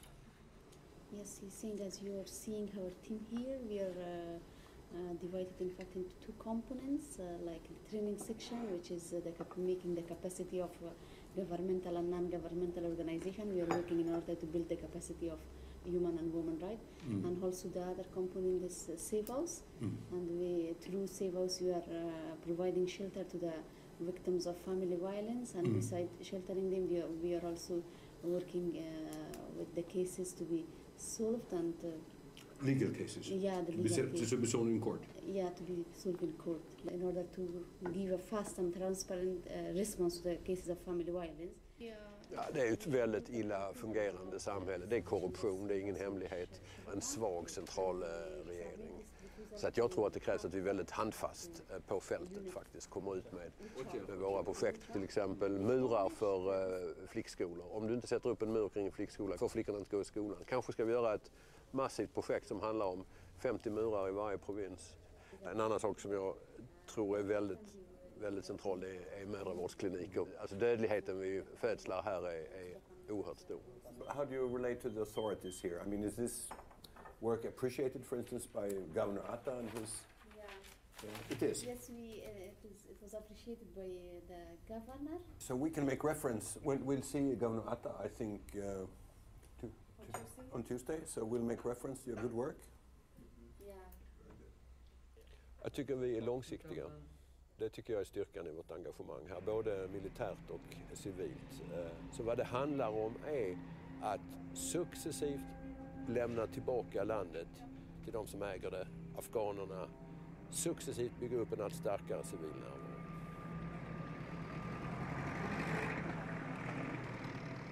Det är helt rätt att ställa krav på att någon gång måste ju afghanerna ta ett större ansvar. Och allt vi kan göra nu det är liksom bädda för att de lyckas så bra som möjligt med det där. Men min största oro är ändå att man kommer att dra sig ur för snabbt. Och att vi kommer inte ha riktigt det tålamod som krävs för att se till att det här verkligen når en över. Ting tar tid, helt enkelt.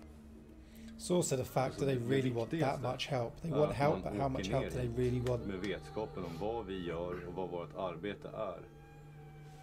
Och att man är med på det till 100%.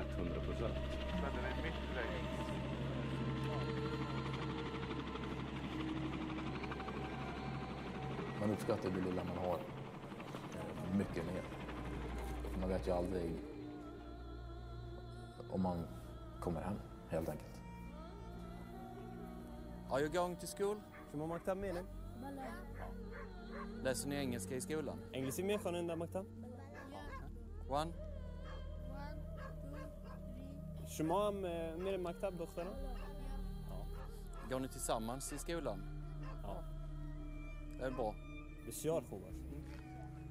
I have to say the kids were actually really friendly when I was out there.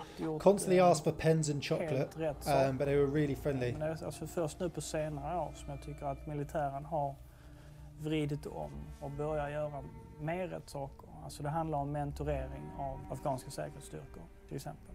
Sen givetvis är det en förändring också att man ser infrastrukturförändringar både i städer, där är vägar, kliniker börjar poppa upp.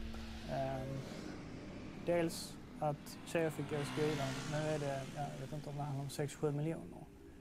De här raderna av små tjejer som går är på väg hem, de har sina alldeles för stora ryggsäckar. Det är helt fantastiskt. Alltså, det där fanns ju inte för 10 år sedan i Afghanistan.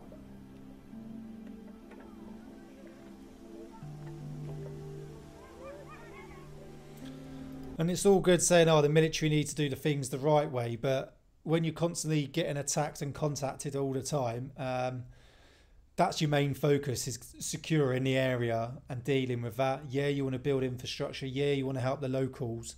But sometimes the main objective is just keeping your blokes alive, keeping the local peoples alive, and just providing that security and pushing the Taliban back.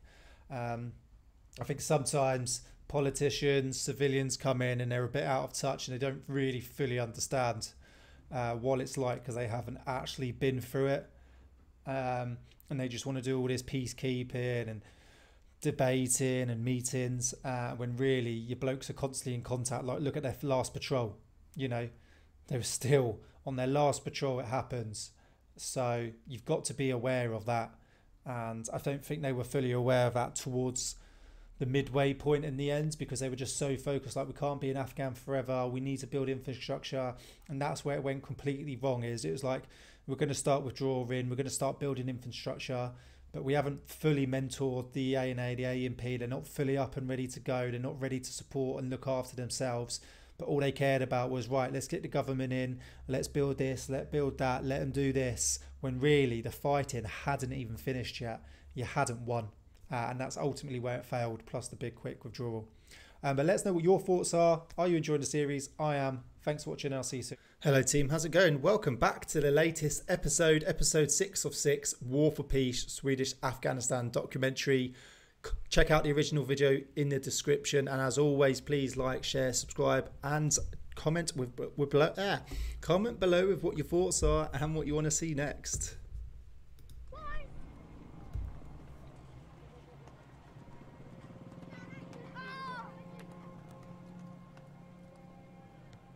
Decent.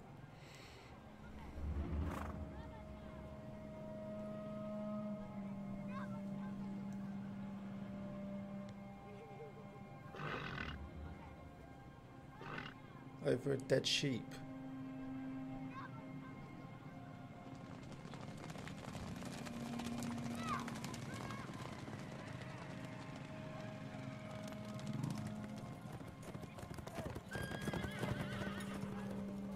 Du ska rida, du ska slå motståndaren med ena armen, du ska fånga det 50 kilo tunga fårkadavret, lyfta upp det över manken och så ska du tränga dig rakt in i den här böljande hästmassa som gnäggar och svettas och skriar och stegrar sig.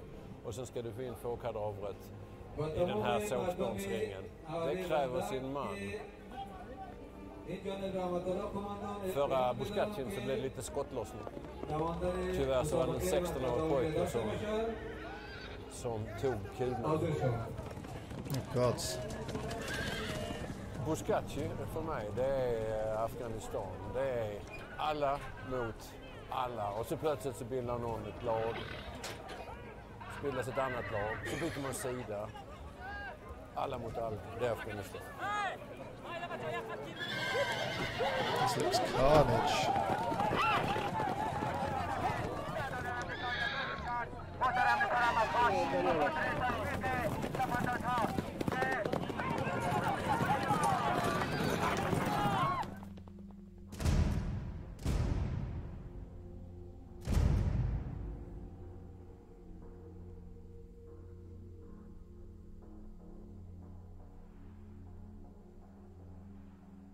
Efter 3 dagars hårda strider mellan den svensk-afghanska truppen och talibaner i bergen har ett antal motståndare beslutat sig för att ge upp.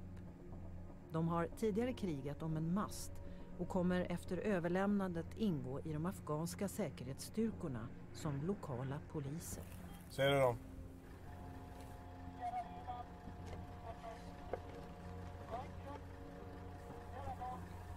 Nu ser jag dem. Serpentinvägen, följ serpentinvägen hela tiden.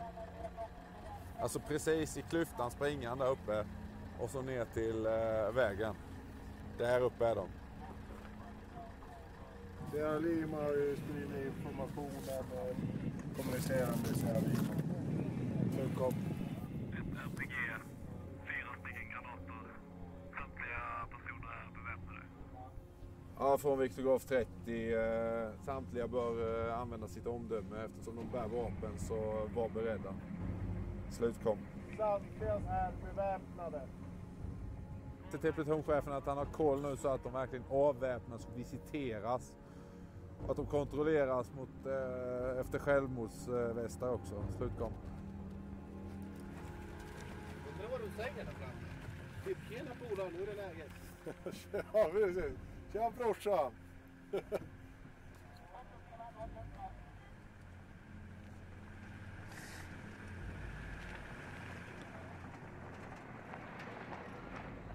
Den afghanska polisen, ANP, kommer plötsligt farande med talibanerna. De tänker transportera dem till byn Yargan.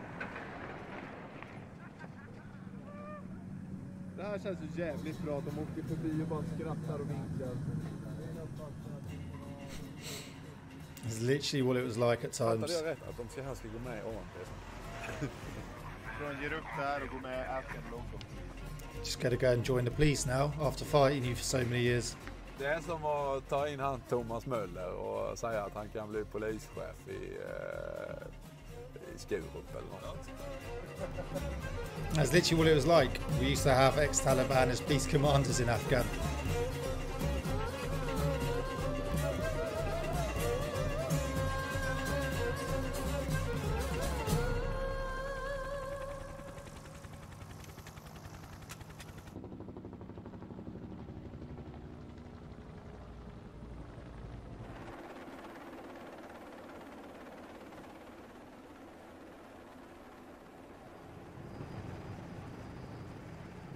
Ambassadör Christer Bregeus arbetar med den civila delen av Sveriges engagemang i Afghanistan. Han har blivit kallad till möte med säkerhetschefen för NDS i Sarepol för att diskutera det så kallade reintegrationsprogrammet av före detta motståndsmän. Vi befinner oss ju nu i ett läge där det internationella samfundet tillsammans med de afghanska myndigheterna vill lämna över säkerhetsansvaret framförallt till de afghanska myndigheterna. Är detta realistiskt? تجارب از سابق وجود داره. مثلا نیروهای اتحاد شوروی که از افغانستان اخراج شده چطور تونسته دولت در اون زمان پس پای بر جای ایستاد شود.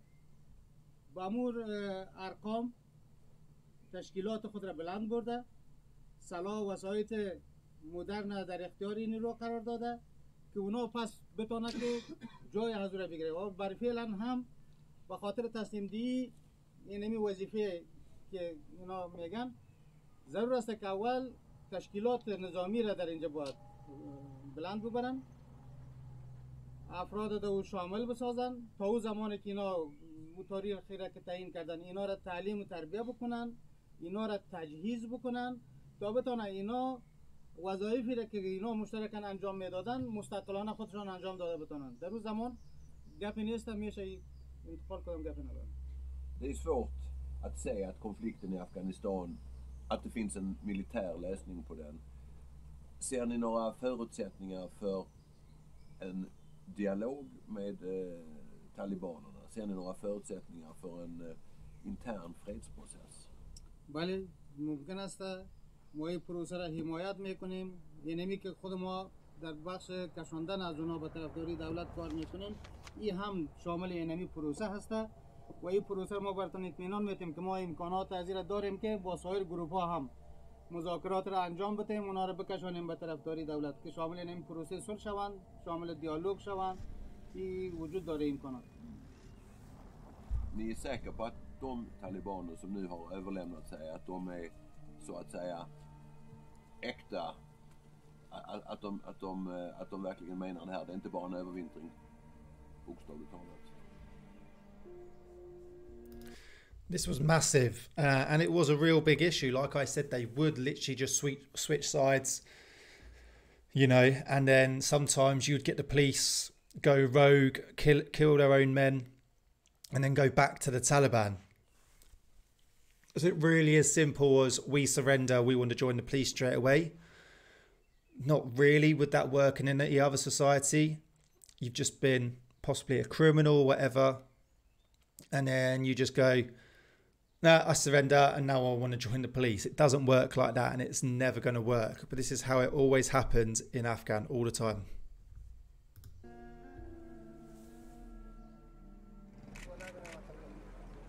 آقای گدای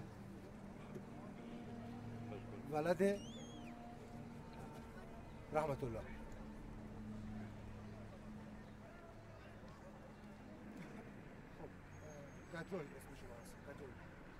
Vi är ju jättetacksamma att det är många som visar intresse och går över. تشکر می‌کنیم از شماها بچه‌ها که می‌خواهید واقعا از جان خود از کشور خود دفاع کنید و شامل این پروسه این برنامه. Varför valde ni att komma ner från antennen och kontakta just NDS?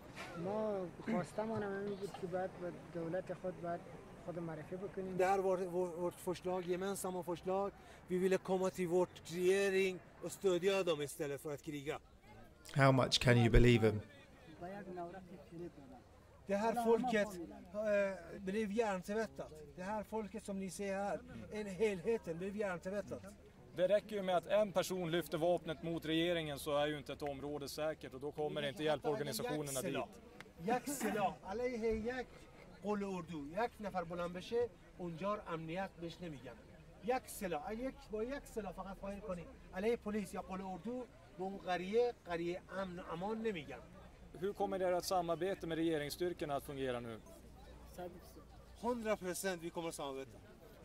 Det här är de männen som Would har you believe lämnat him? över sig själva. Det skulle kunna varit de här som har beskjutit oss och nu håller vi på att bokför dem. När de har lämnat över sig till regeringssidan så som ett tecken på förtroende så ger man tillbaka deras vapen så att de ska kunna försvara sig själva.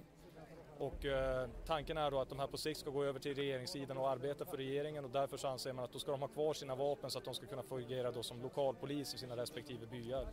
Men det känns ju väldigt konstigt när man kommer från Sverige att man inte tar av de vapnen. Och det känns ju väldigt konstigt när man ser här att de står med RPG-granater och Kalashnikovs i händerna. Det känns konstigt helt klart. Den afghanska säkerhetspolisen har fått information om att fler talibaner vill överlämna sig till säkerhetsstyrkorna. Nya order når de svenska soldaterna i Yargan. Orientering vad som vi har kommit fram till nu. Att NDS, de har fått rapporter att insurgenterna förstärker mot masten i syfte att bibehålla de masten.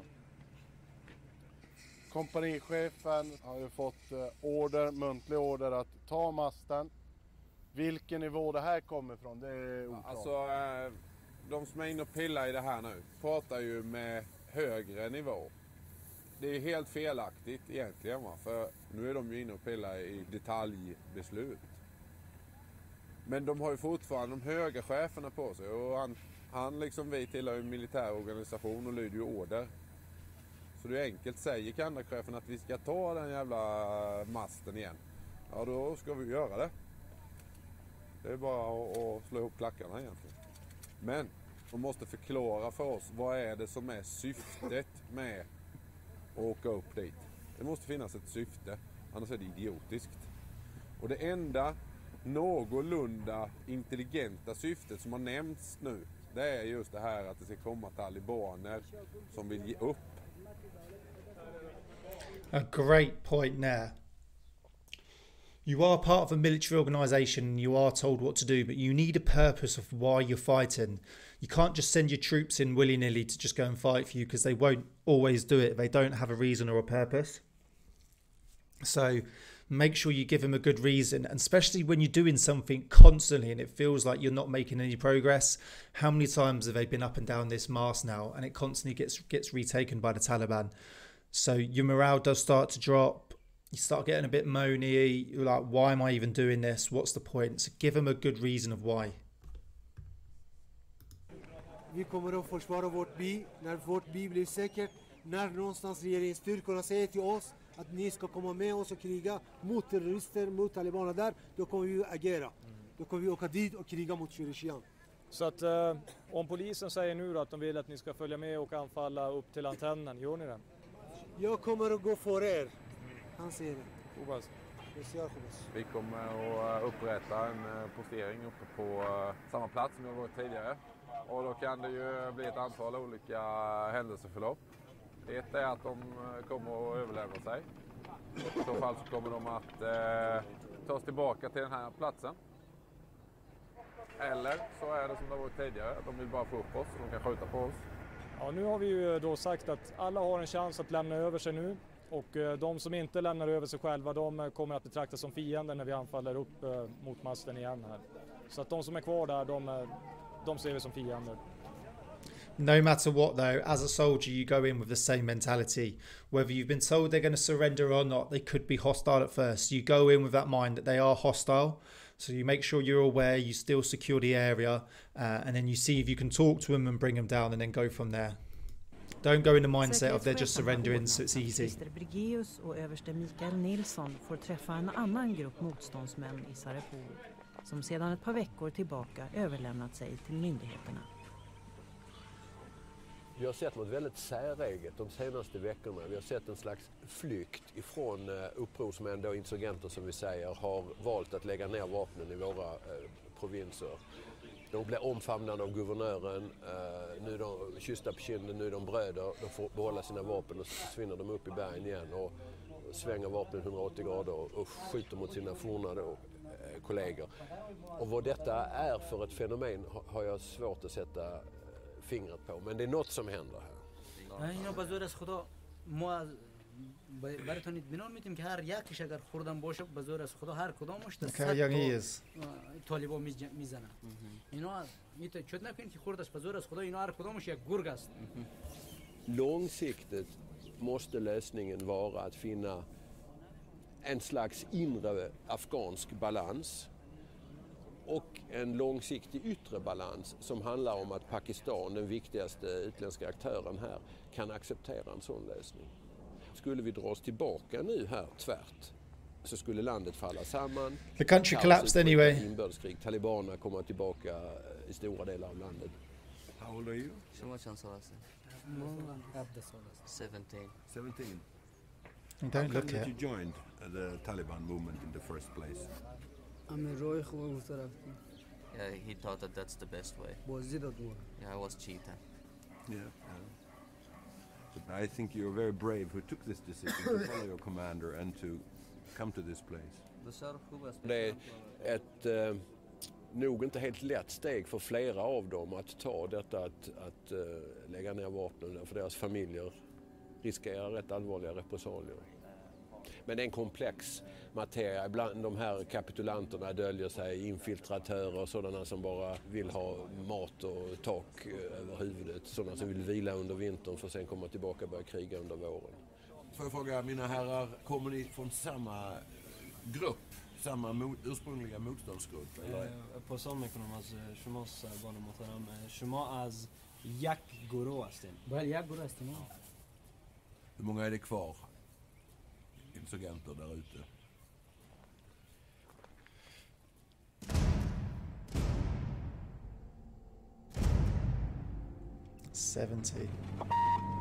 Sierra Lima, det är Sierra Golf. Vi trycker på de sista 400-500 meterna mot toppen nu med bilar. Fotspår klockan 12:30 i snön. Slutgång.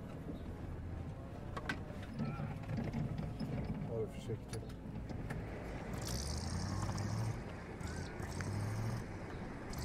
Not easy driving those vehicles on a track like that out there.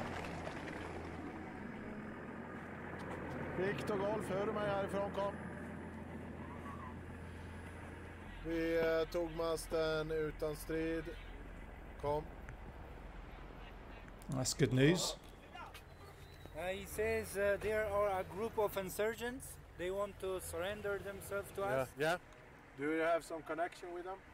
ارتباطات دارین که کسی که به این ارتباط بهتون معلومات بده؟ بله قد آسفانه قد خدا از اونا بگید در ارتباط است و تسلیم بشن. Yeah, they will shoot up themselves. اما ما قطار خود بسته می‌کنیم. But we tried to arrange our combat. By approximately how long time?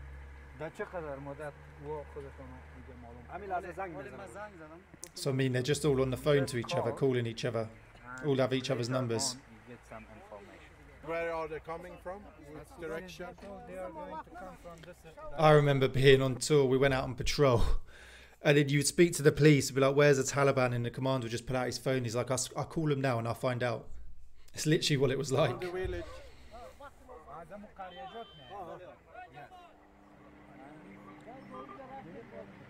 Are they marking themselves so we can recognize them, so we know it's the surrender guys? میگه آیا کدام نشانی برای خود میکنن که ما شما بازور نمبر تلفنش هست نمبر تلفن رو یا معلوم میکنن. Yeah, he says they have some numbers of telephone and they want to coordinate. Through you? Yeah. کده شما؟ Yeah. Size? کماندان یعنی. Size? Size? Okay. مشکل نیست.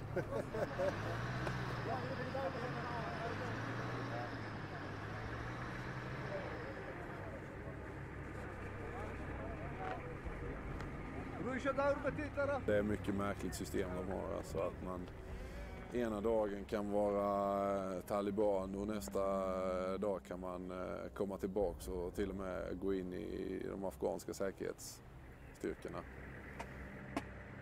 Det verkar inte vara mycket konsekvenser för dem. För några dagar sedan så sköt de på oss. Alltså oavsett vad de har gjort tidigare så känns det som om allting är glömt och förlåtet i och med att de har gett upp. Det är ju inget som vi skulle acceptera hemma i Sverige. Nej, jag litar inte på det. Just nu inväntar vi insurgenterna som kommer hit för att överlämna sig själv. De har tiden 14:30 på sig att komma hit. Vi har fått informationen att de är på väg och de har tiden på sig. Därefter påbörjar vi återmarschen innan mörkret kommer. Kom!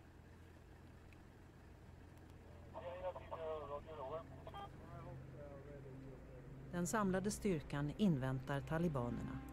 Bara polisen har kontakt med de som vill ge upp och utgången är än så länge oviss. Men en bit nedanför masten möter polischefen plötsligt några beväpnade män. Hur många var de kom? Repetera antal.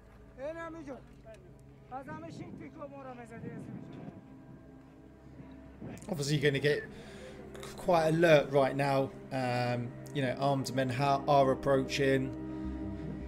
It's a tricky one, isn't it? Especially when there's that many of them. Like, what do? You don't even want to lose one guy, so you know you want to be fully protected. It's going to make you a little bit nervous, a little bit twitchy.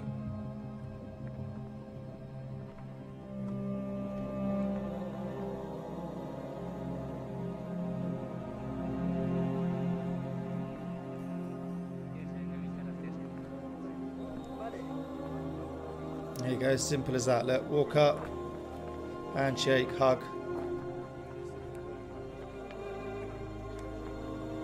still got their weapons on them.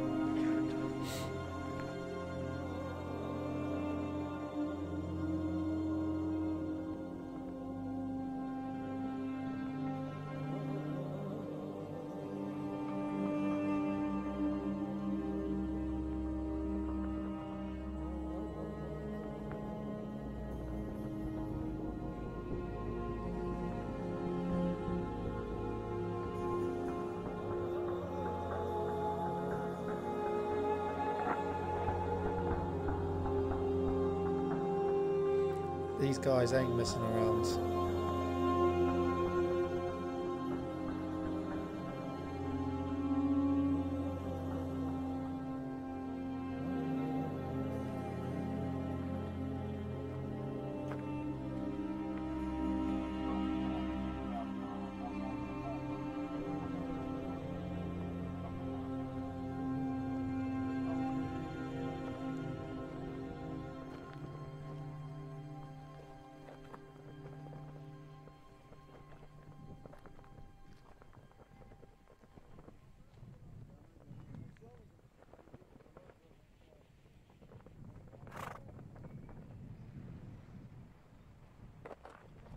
Ja, det var en redig skara du lämnade över. Ja. Helvete, det... Ett antal. Ja, jag tänkte först att vi skulle ta namn och fotografera, men efter närmare eftertanke så kommer det inte att bli så. دوستان بسیار خوشحالم که شما تشریف آوردین زحمت کشیدین در پالوی شما هستیم دفاع مشترک از حریم خود میکنیم Just as easy as that.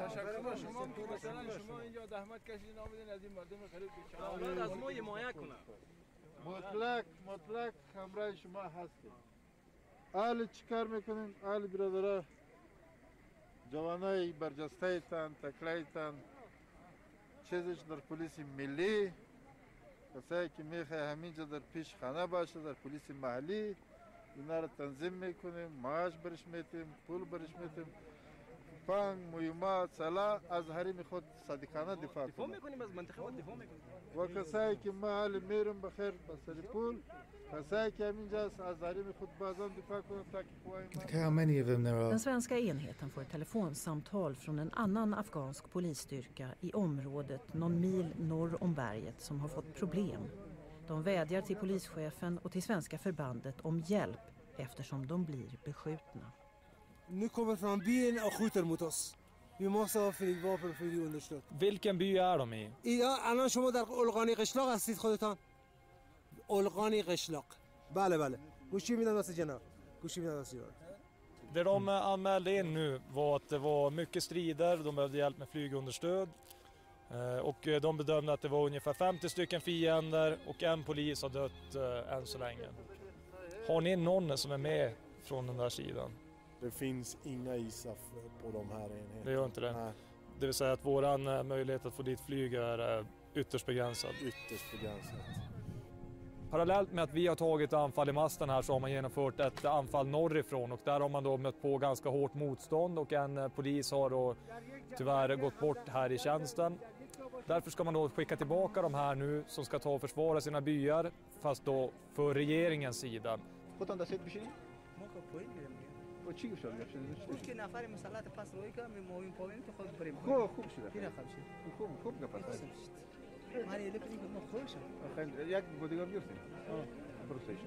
Det är ett jättestort problem att de byter sida helt enkelt. Att man från en dag är vän med ANA och ANP, alltså Government Organizations, och nästa dag så är man insurgent. Och det är lite grann lena situationen här nere också. Det är något som vi kallar $10 Talibans. Att man har det så dåligt ställt att så får man erbjudandet att skjuta på ISAF eller ANA för $10. Det är ju inte det att man kanske är direkt övertygad taliban utan det är att man har svåra levnadsförhållanden som gör att man byter. Money talks, and when you're in that bad conditions you will take the money. Jag hade utbildare under våran livgardestid och han sa det att man ska inte bli förvånad när man blir förvånad i Afghanistan utan man ska bli förvånad när man inte blir det. Och det stämmer ganska bra. So you're right. It's a completely different world to most of us live in. Since 2011.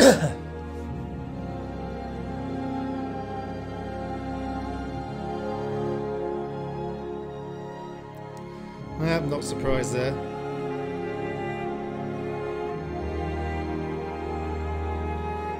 It's just the way it is out there, it's life.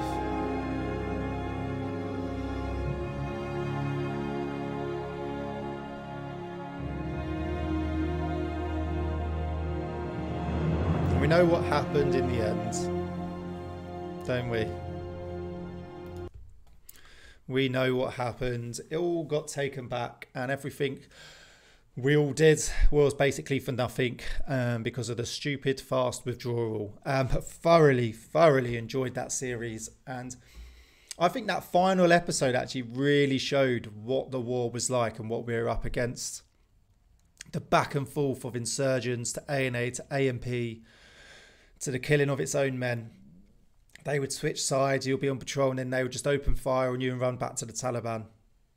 Or we even had police commanders, police chiefs, completely killing the whole sort of police village police, and then going over to the Taliban. It was absolutely crazy. You never really knew who were on your side. You had to be 100% alert at all times. You could never drop the ball.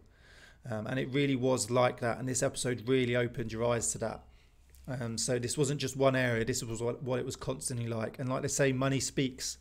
If the government aren't paying enough and the Taliban are paying more, you're going to go over to the Taliban. When you really need money, farming's not working, your village, you know, look at the conditions. But fair to play to the Swedish soldiers, constantly going up and down that mast, fighting back and forward. Feels like it's repetitive and boring, but still sticking to it. But thoroughly enjoyed that series. I hope you did too. Let us know what your thoughts are. Many more series to come. I'm enjoying all these series. Thanks for watching. I'll see you soon.